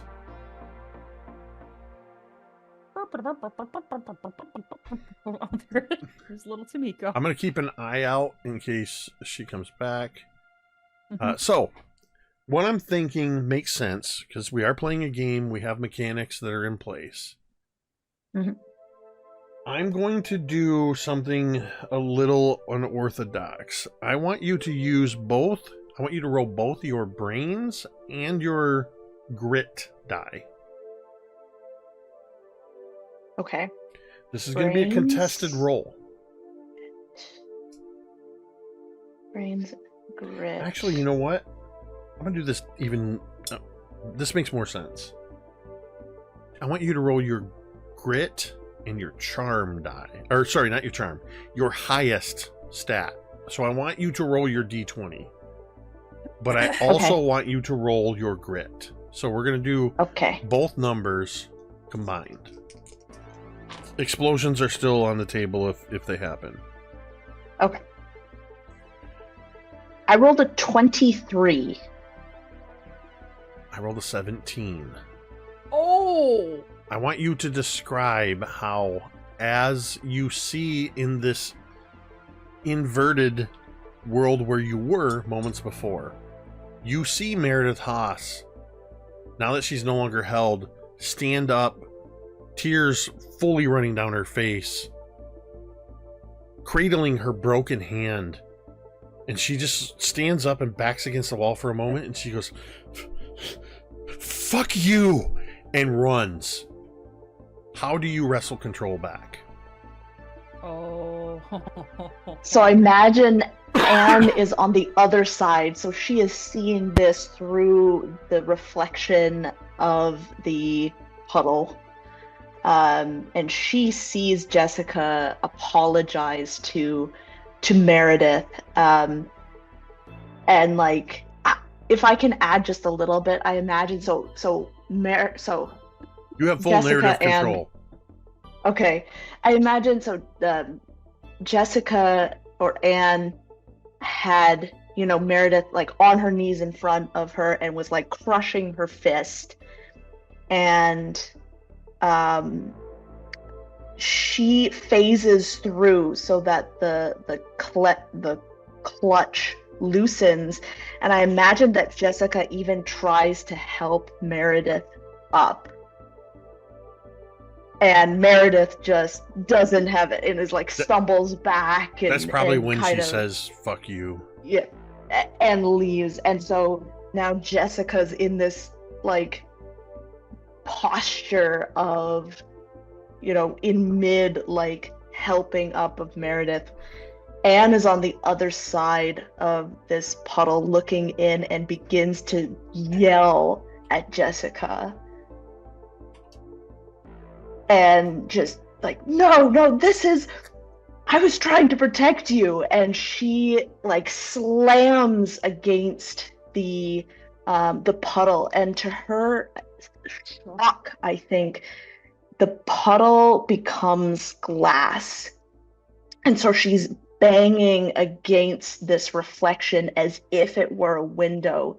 And she keeps doing so again and again until she sees her hands become bloody, her fingers almost breaking themselves against this glass. And you see that Jessica is, I don't think Jessica looks triumphant. She looks scared, and she looks like she is trying to get away and get out and trying. So as she turns to run, Anne at that point like punches through this glass and grabs onto to Jessica's ankle as Jessica is running and pulls her back. And then another scene flip happens where as Anne is pulling Jessica down, she begins to spiral up, smashing through this puddle of glass. And these shards explode everywhere as we see the camera just do this flip, and Anne is back up into this reality, and she immediately shields her eyes and like almost rolls away from this puddle in like a ball. Amazing. Absolutely amazing. Oh my god. So a couple things. One, your hand is bleeding. Yeah. To add to that visual representation, it's kind of like in the Dungeons and Dragons movie when the druid steps through that portal and into the wagon. There's this sort of camera flip, and I used this in Scribes and Scrolls as well when we were flip-flopping between the Shadowfell in the regular world, where it's literally like you step through and you're on the other side. This happens. Should anybody have been watching, they would have seen Jessica pulled down into a puddle in an explosion of glass and seen Anne sort of rise up out of it. The second thing is, this is the first actual acknowledgement that we've made, though it's been suspected, that it's been Anne the whole time in this iteration, and that Anne and Jessica are fighting for control. I think Anne/M sort of has known that mirrors and reflective surfaces are very dangerous for this very reason. Just a reminder, only Jessica and Anne know this. Nobody else directly knows it, though I think some of you have been given reason to have your suspicions. So very exciting. I will say, as a consequence, this is the resolution of the D100. This put a lot of stress on you, both of you. So this applies to both Jessica and Anne. The D100 roll was, let me find it again, specifically was atrophy. Do you even lift? You gain a permanent -1 to your brawn score. Oh, that's so appropriate. Yeah. Originally, so my for intention to Anne. resolve it was that that Meredith was just going to punch you and knock you out. But this turned out so much better. What a happy accident. This turned out so much better. Unfortunately, we lost Tamiko for the rest of the night due to technical glitches. So we will get to do a scene with Tamiko. I'm not ending right now. We still have 30 minutes of gameplay left. And we have some other things to resolve.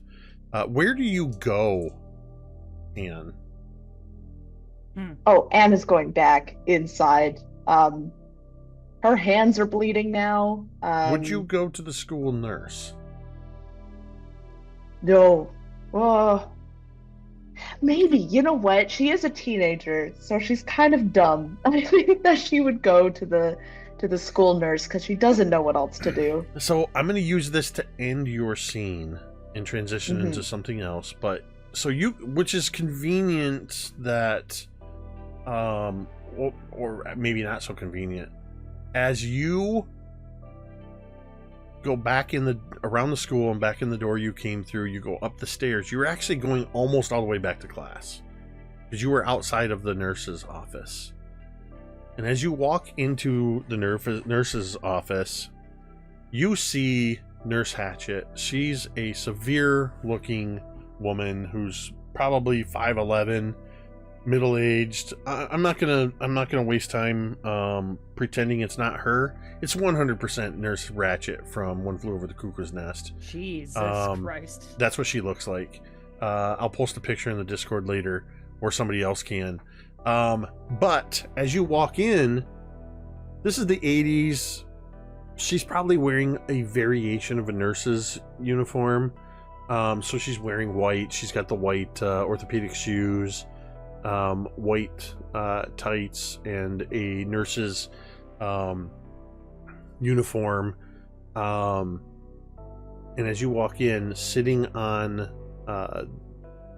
this sort of an examination table is Meredith Haas, who's being treated for her broken hand. Oh. And as you walk in, Oh no. Nurse Hatchet looks at you, glances down at your hand, looks at Meredith, and just goes.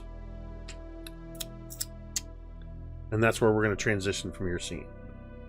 Amazing, amazing. I'm so glad that we finally revealed, though I think many people suspected it, the Anne and Jessica swap. My God. So from now on, we can actually refer to Anne as Anne, though everybody will probably still be calling her Jessica. Oh my God. I would like to... I want to leave it up to the four remaining. Who wants to take the next scene? We've got a couple things that were sort of left hanging. It can At be some you can point- pick up where we left off, or you can go anywhere else in the school day. At some point, I think Laz is going to look for Rosie. Lunch period. Okay. Yeah, lunch period would probably work. Okay. Super duper. So this is going to be post what happened in the computer lab. So crap. I'll say in the interest of allowing this scene to move ahead, you and Oak can revisit if Chad chooses to go back and close that scene up. But suffice it to say some weird shit happened and then you kind of snapped out of it. And then class ended. To what degree we need to close that is up to you guys. But now it's lunchtime and you are seeking Rosie out specifically. So where would Laz find Rosie at lunch?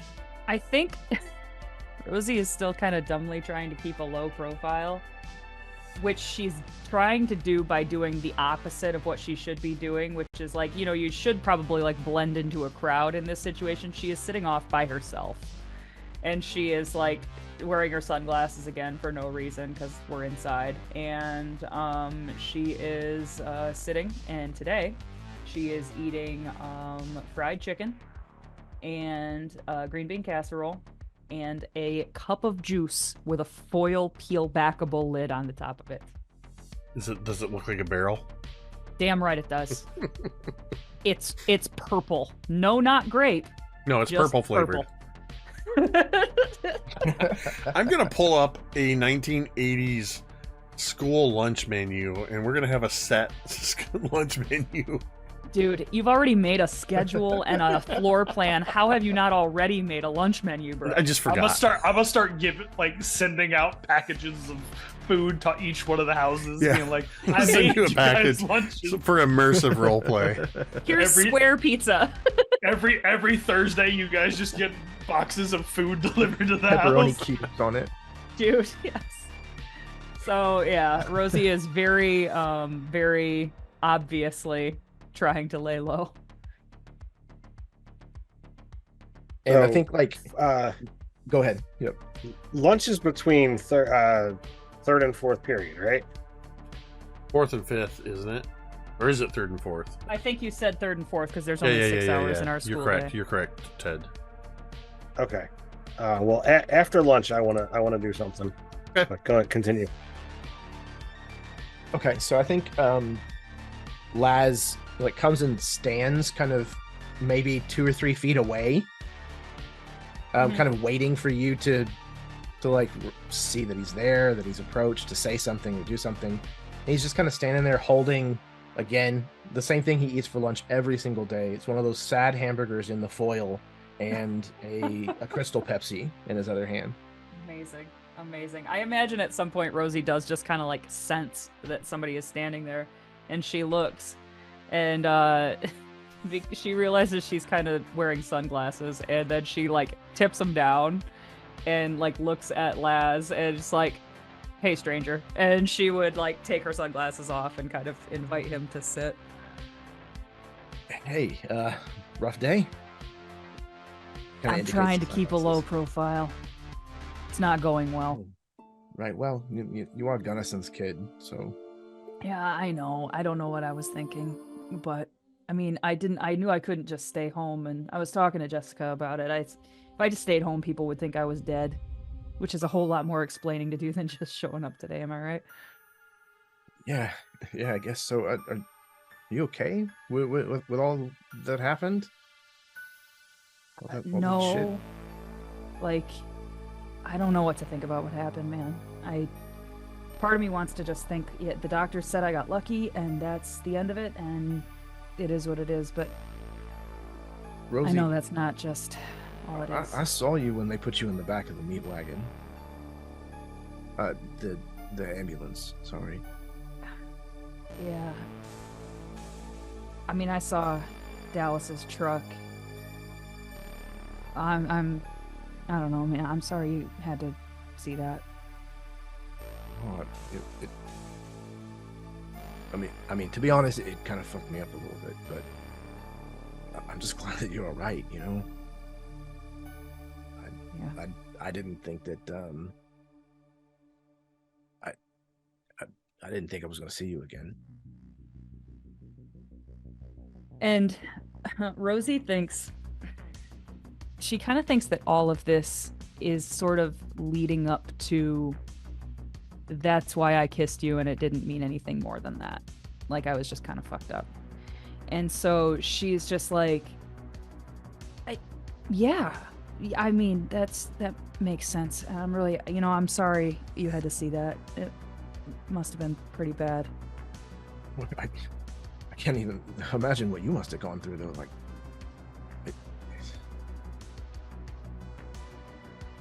this is all really weird,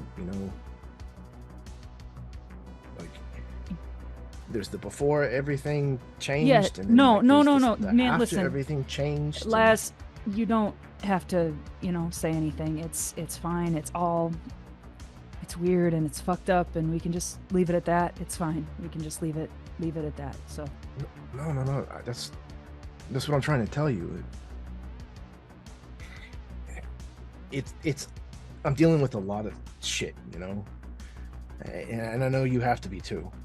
Your mom was dead before, and now she's not, and my mom was a piece of shit before, and now she's not. I got a lot of this shit kind of swimming around in my head, and I'm trying to make sense of it all, but when I saw you getting put in the back of that ambulance, there wasn't any confusion about the way I feel about you. It was fucking clear. And when I got the chance to see you again, I wanted to make sure that you knew the way I felt about you. So, and Rosie would kind of like lean in and she'd be like, so it wasn't like a one and done, like I did this, oops, never again. Wasn't. Not as far as I'm concerned. No, absolutely not. I've been thinking about it all day. Rosie kind of like adjusts like her seat, and she's like, I've been it and a lot of other things, but I've been thinking about it a lot too.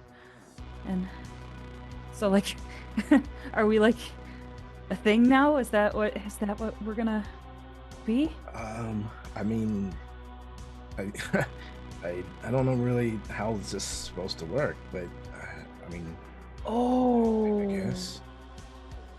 And Rosie like looks like she's realized something, and she's like, I already have a date to the dance. Oh no, Laz, I'm sorry. It's cool. Like I have to do this stupid thing at the dance anyways. Okay. I gotta take the tickets sure. and shit. And you shouldn't have to sit there and wait or whatever. Okay. Like while I have to do that shit like that. Right. That's gonna be boring. Okay. So you should go. With whoever it is that asked you, and you should have a good time. Okay. So you do your stupid thing, and I'll do my obligatory thing, and then we'll meet up on the other side. Yeah. That sounds fine. No big deal. Okay. And Rosie would like stand up. She's just about done eating by now. And she would kind of like take her tray, and she would like nod as she's getting ready to leave, and she'd be like, it's a deal. I'll see you on the other side. Bye. Bye, lass. And Rosie would walk away. As you turn to walk away, you almost run into Dallas Rogers. And he just goes, oh, sorry. Didn't mean to. Here. And he just reaches down and takes your tray. I got this. I was heading out anyway. And he just takes your tray from you and takes care of it as he heads out. And I kind of like look back at Laz, and I just sort of like roll my eyes and shrug and continue walking out of the. He absolutely had to go out of his way to come over here. He wasn't just on his way, he went out of his way to come get your tray. Oops, sorry, I almost ran into you. Hey, by the way, can I do you a favor? All right, Billy. Amazing. Well, before we go to Billy, Laz, anything or Rosie, anything to wrap that scene up? I think Laz saw the exchange between Rosie and Dallas and might have misunderstood.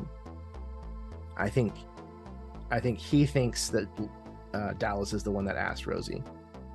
Fair. This that is makes gonna sense. be two ships, isn't it? Oh no.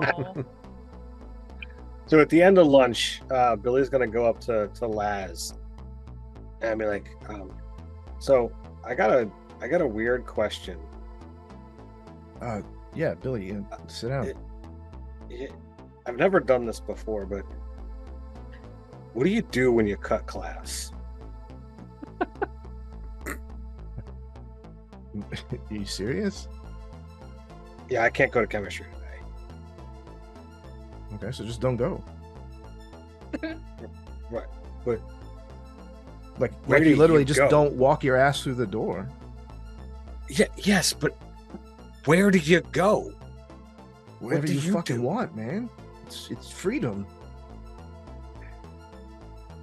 Why are you cutting class?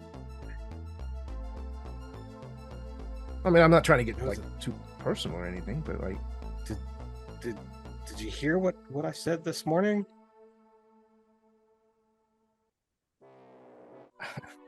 it's the vampires. She wants me to go to the dance with her. Well, she's not going to dance with you in chemistry. She's waiting for an answer. You don't want to go with her? You know that I don't. Then fucking tell her no. Did you miss the part where she's a freaking vampire? Probably a better reason to tell her no. You can say fuck no. Ooh. There is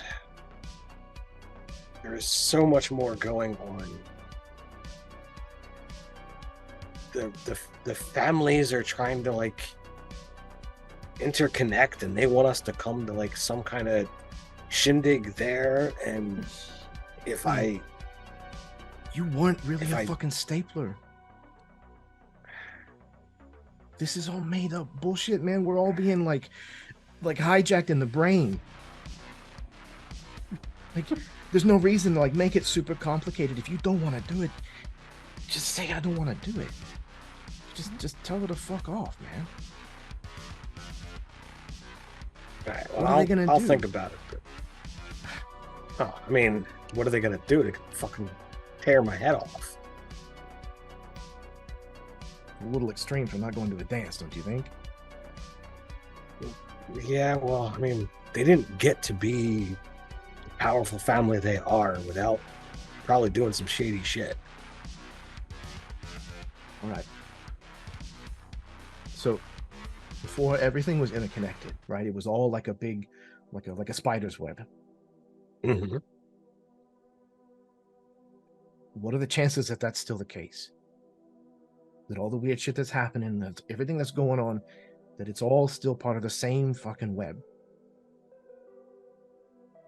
Chances are high. I mean, I haven't, pulled out the map, but I still have it. Then right now, you're probably one of the best things that we've got going for us. Because you know what the fuck is going on, but you can pretend like you don't.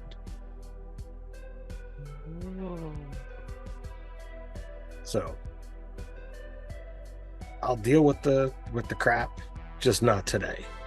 So you can I'll tell tell him you the got teacher you sick. saw me. You can tell the teacher you saw me. You can tell him you didn't. Whatever you feel like doing, but I'm gonna go do something else.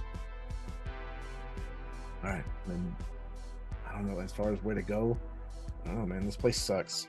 There's not a lot of places in this town where you can go and spend time. Not during the day. Somebody's gonna rat you out. The cemetery, maybe that creepy barn. Well, maybe not the barn. Well, I mean, just like, do you just wander the school grounds? Do you go sit underneath the bleachers? Like, I mean, it's not Yeah, like if you can- go outside, Go, those double doors outside the cafeteria. Just keep going. Across the courtyard. Past the dumpsters, around the corner of the building. Nobody ever fucking goes back there. Thank you, man. And I'd like, People smoking, but they won't bother you. Yeah. So like, shake your hand if you put it out there, and I wonder.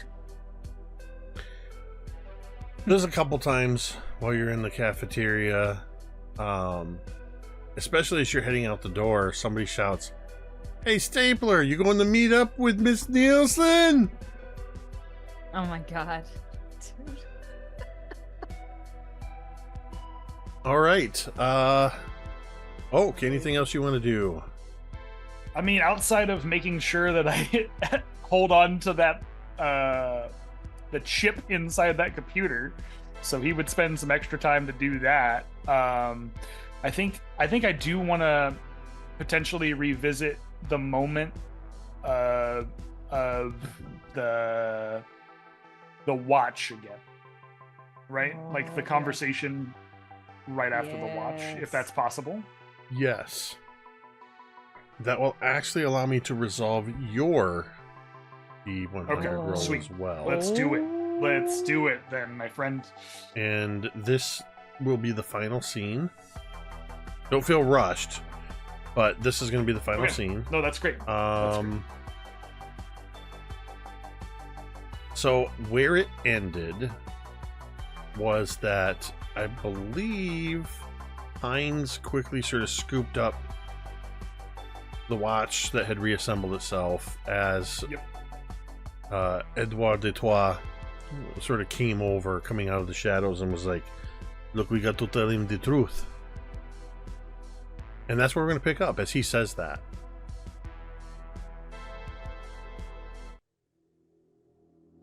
How do you react Hines, when he says that? Yeah, Hines, why couldn't you have told me the truth? Huh?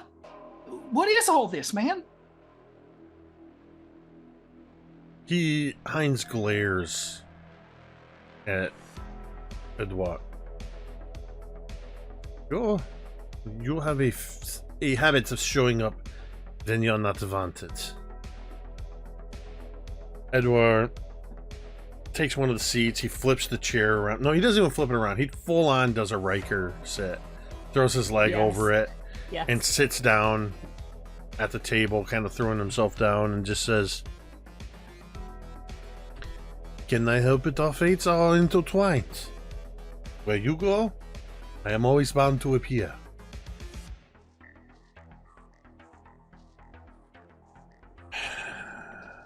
Alright. You want that I tell you some truths, kid? Yeah. I think honesty is the best policy. That's what I've been told since I was little. Sometimes that is not necessarily the best to give 100% of the truth.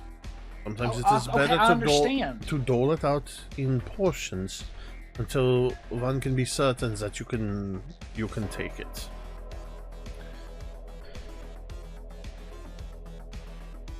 I need to understand. I need to be sure that you can fully appreciate and understand what is at stake here.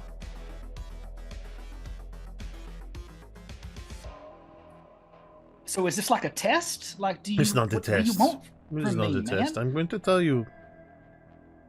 I'm going to tell you some things. And I know you have been through a lot. Yeah. You are about to hear some things that are going to completely turn what you know on its head. If I have even the slightest hint that this is beyond your ability to handle, I will ensure that it is retconned for your own personal safety. First, do you remember how we met at the lighthouse?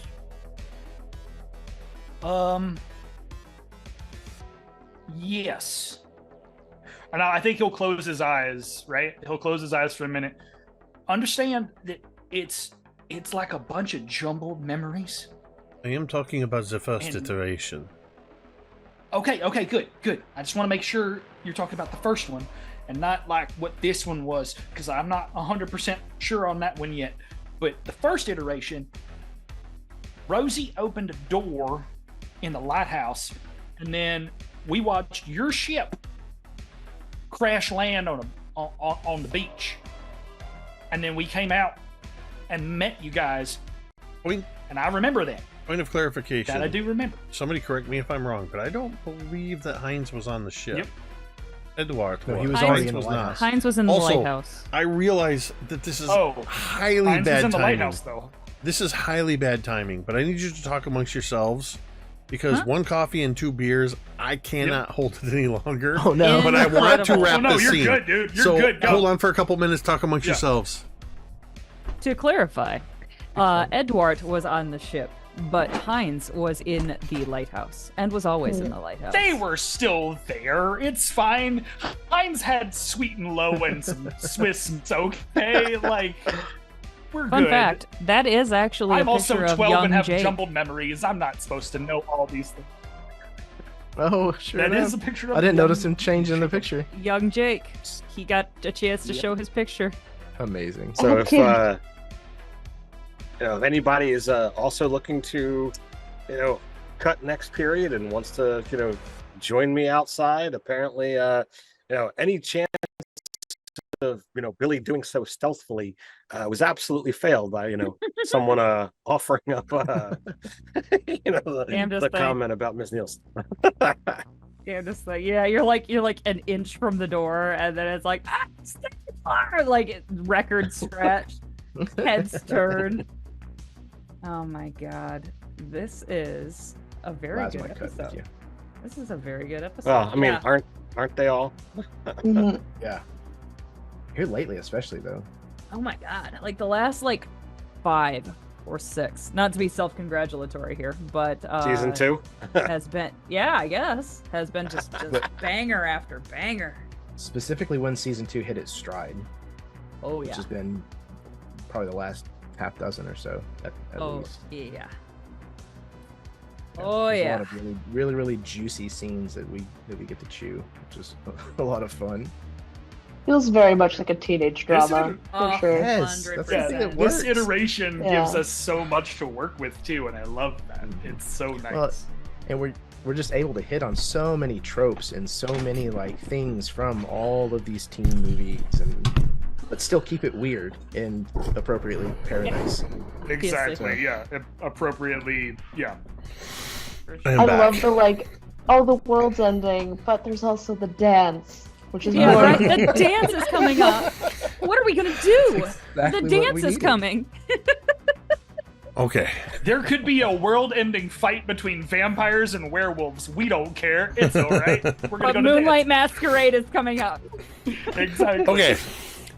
First off, did anybody notice I also contributed to Teen Jake? Yes. Mhm. and That's, I Carrie pointed believe, it out. 14 or 15-year-old Jake wearing a military pile cap while playing on a Commodore 64 128, Oh. Heck yeah. which would have put that at around 1987, 1988. Perfect. Okay, Perfect. so Heinz was saying, going over some history, as he says, when you first came to the lighthouse, you remember you found the leather satchel with the map and the spyglass, Yep. Billy had that. I remember that. and eventually you learned that the annotations made on the map were your own.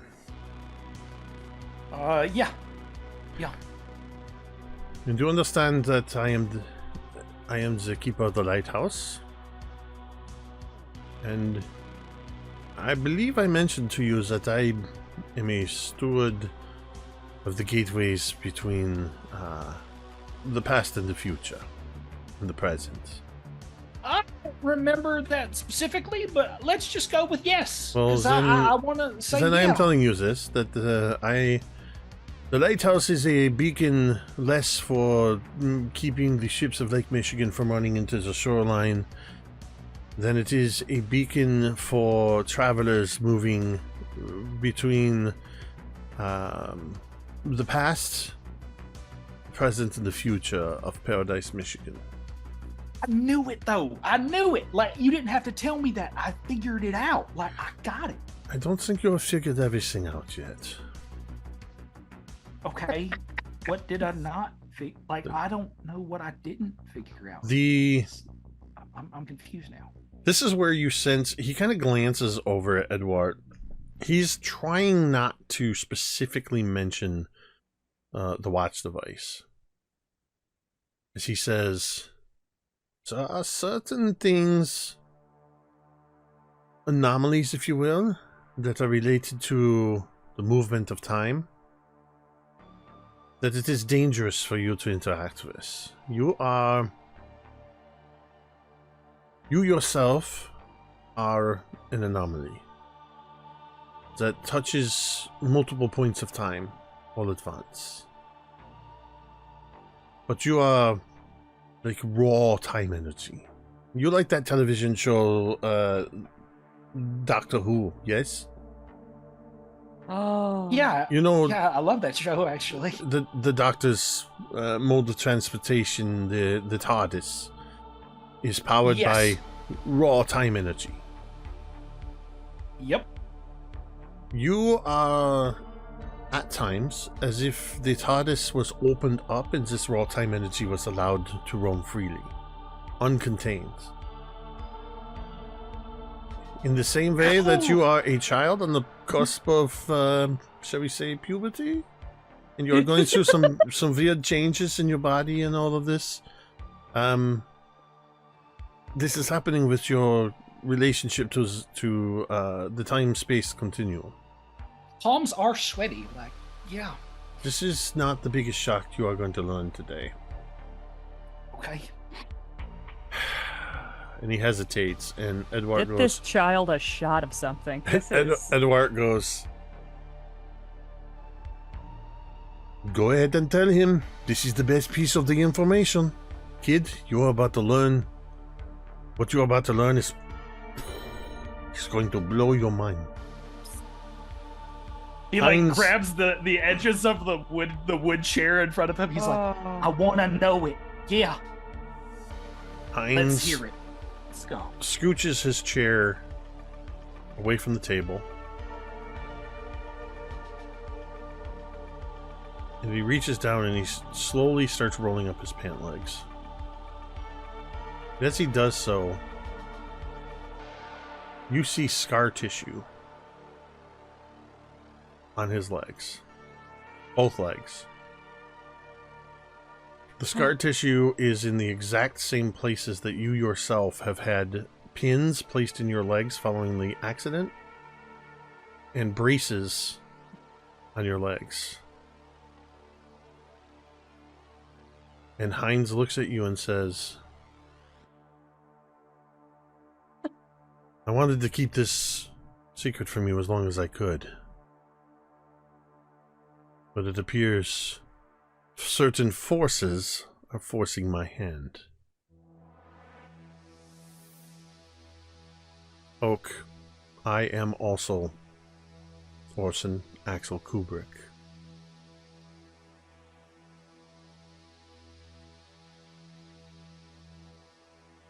What? I am from your timeline, but I am your future. Beyond even that of Dr. K.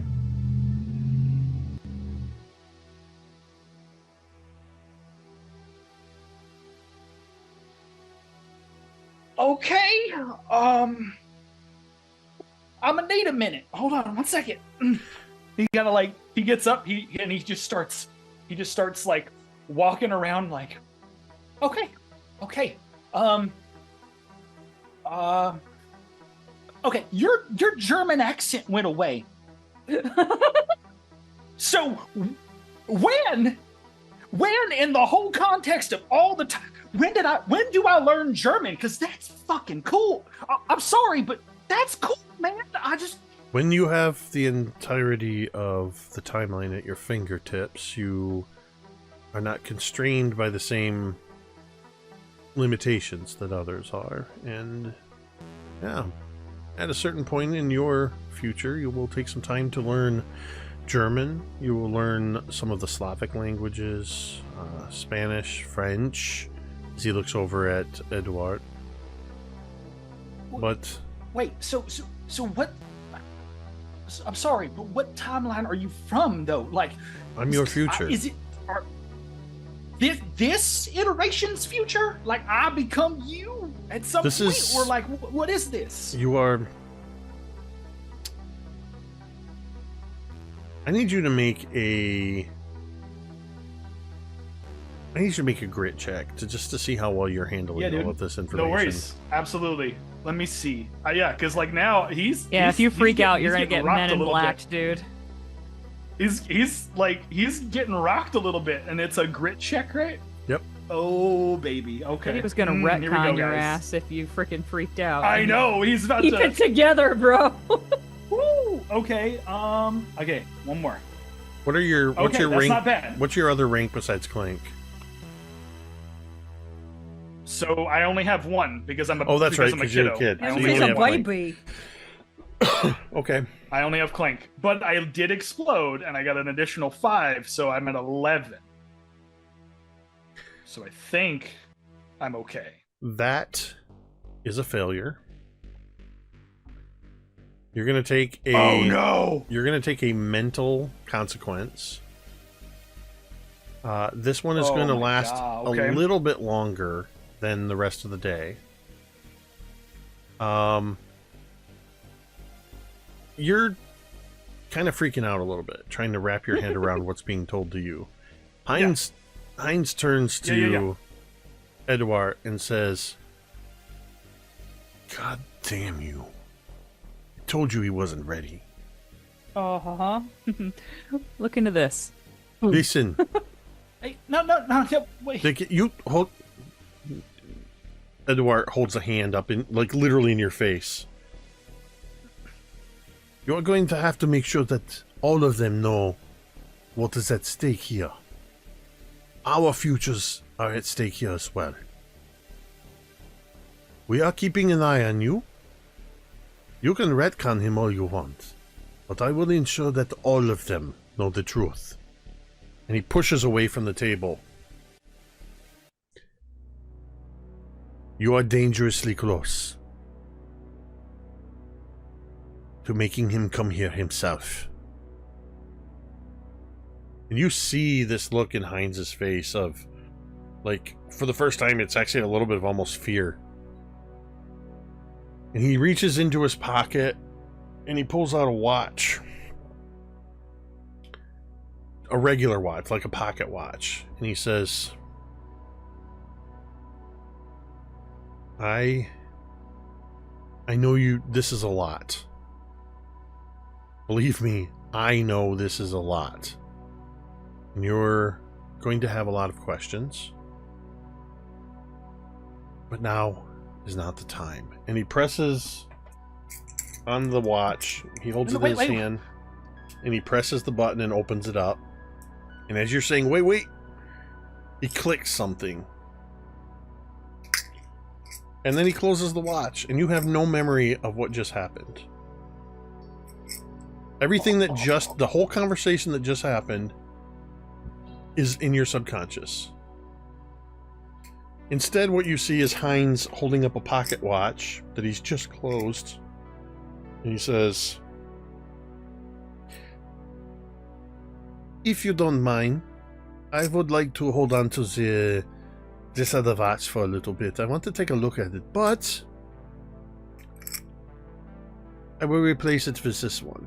You'll find it is, well, not quite as elaborate and dangerous. This one is very safe and is going to be quite interesting for you." And he proceeds to explain to you, and this is going to be our final scene. Heinz, and this is the resolution of your D100 roll. Oh. You rolled a 3, which is time after time. You are given a golden pocket watch with the words Great Scott engraved on the inside lid. The watch has the usual hour, minute, and second hands, but there's a fourth hand that moves when you turn one of the knobs. And Heinz is explaining this to you, that by turning this knob and pressing the button, you can stop time for up to 60 seconds for you and anyone touching you. Ooh. This is inspired by... I'm trying to remember the name of the movie. It was the girl, the gold watch, and something else. It was a really dumb 80s movie. I think that's probably just what it was called. It was The called girl, the gold watch, and something else. the girl, the gold watch. I forget what the third thing was, but anyway. So write this down. You have a pocket watch that allows you to stop time. You basically turn the dial from anywhere from 1 to 60 seconds, and you can stop time for you and anyone holding the watch for that long. I'm so sorry to interrupt real quick. The name of it is literally The Girl, the Gold Watch, and Everything. Oh, and everything. Yes. It is problematic because there are scenes where the first person that gets the watch literally uses it to stop time on a beach and just undo bikinis and things like that. It's like wildly inappropriate for now, but remarkable. This is a much more appropriate use of this, I hope. So and we'll treat this as Heinz is explaining this to you. There is something in the back of your mind, Oak. Just that slight nagging sensation, like there was something you were going to say or do and you've completely forgotten it. As Heinz hands you this, and we sort of pan back through the store and out the window and just up into this high angle view once again of Paradise, Michigan, as we go high enough that a cloud passes by, and as it obscures, that's where the end credits of the episode roll. Wow. There were some revelations this episode. So good. So it is coming. I always feel like it's like we end every episode and I'm like, man, shit's really coming to a head here. And then I get to the end of the next episode and it's like, man, shit's really coming to a head now. Yeah. Oh, that's so cool. I was actually talking to Baron today, and he actually said, I'm all caught up. He said it really feels like shit's about to happen. Yeah, it really does. I think I'm really happy that it sort of organically happened, the revelation, the official revelation of Anne and Jessica. I hadn't told M this. Obviously, we conspired at the end of last season that this was going to happen. And it was entirely in M's hands for how you were playing this, and you did wonderfully teasing little things. But if you go all the way back to episode 1, there were clues. Right in the very first time we saw Jessica, there were clues that it wasn't Jessica. So it feels good to kind of now the audience is in on this. To see how this plays out. There's definitely, it opens the door for a power struggle between Anne and Jessica. And I have been sitting on the Heinz revelation pretty much since the beginning of the entire game. The very first time it was literally presented that Heinz was sort of a steward of time with the lighthouse, and then it was never mentioned again. I love that, though. It was so good. I didn't even know. Like, there was no clues that gave me indication that was the case. Like, honestly, I just thought he was also another guy that was also this thing. Honestly, I wasn't even sure I was going to reveal it this episode. That's but so weird. Just the way it played out, I'm like, yep, this is happening. Is Heinz a name that he fucking made up? Like, somebody came over to him at a restaurant and they're like, what's your name? And he like looked around and saw the ketchup. I mean, it certainly sounds like that. I could have been Frank. I could have been Worcestershire. Who knows? Captain Heinz. Captain Captain Heinz. Heinz. Yeah. Yep. So yeah, Heinz de Gonia or whatever his name is just a nom de plume. It's an alias. But yeah, there's definitely some other stuff going on. Wow. I was actually surprised to see that Billy was afraid to confront Victoria. It's awesome though. It's perfect. I mean, you've got to lay into all the different things going on with the fact of like, all right, you know, you've got the layers of family politics. There being this other party, you know, he's, you know, talked, you know, I don't know to who, but like, you know, it's clear that he likes Jessica, and he obviously doesn't know that this is actually Anne who likes him, and you know, just him, but doesn't know how any of that's going on. So it's there's so much to do, and it's like, well, what do I do? I mean, Anne was pretty obvious that she was into Billy when I was playing Anne.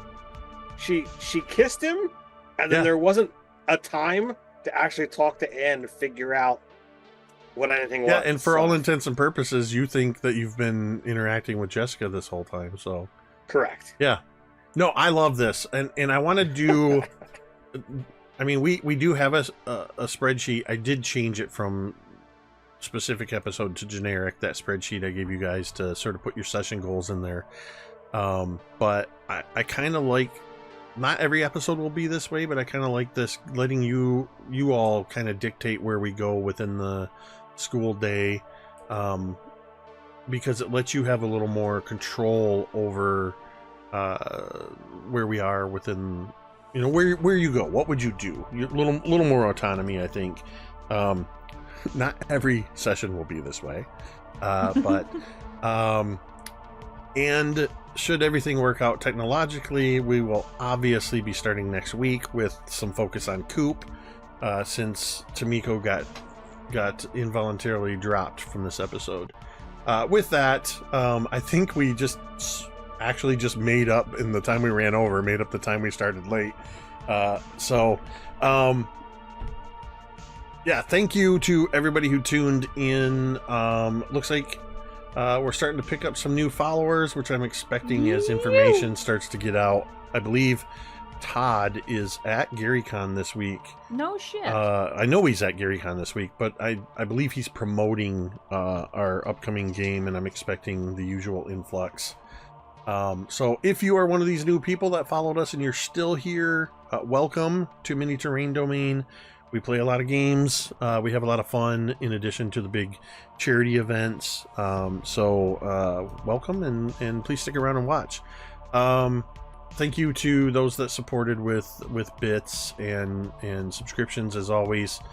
We always appreciate that, because one, it awards the players the domain pops so that they can do things like possibly screw each other over with the D100 grab bag list, or give them boons, and of course that always helps the channel out as well. If you're somebody that likes to watch silently in the chat, lurking, or maybe you're watching with us later on the VODs, thank you for joining us. We hope you enjoy the show as well. You're always invited to join with us live, but we appreciate if you're watching at a later time. Random shout out to our friend Baron, who I know listens on his commutes and is an avid fan of the show, or anybody else that is doing that. Shout out to you as well. And finally, just the hugest shout out to these amazing people. I am honored and lucky to call them all my friends. I love them all dearly, and it's just a bonus. We get to share these wild and crazy stories every week. Get yourself some friends like these. So huge thank you, as always, to Chad, Tamiko, M, Carrie, Ted, and Jeremy, without whom this would just be me talking to myself for a couple hours. With that, we're going to go ahead and end this stream the same way we end every stream, and you can say it with me if you want. Great Scott!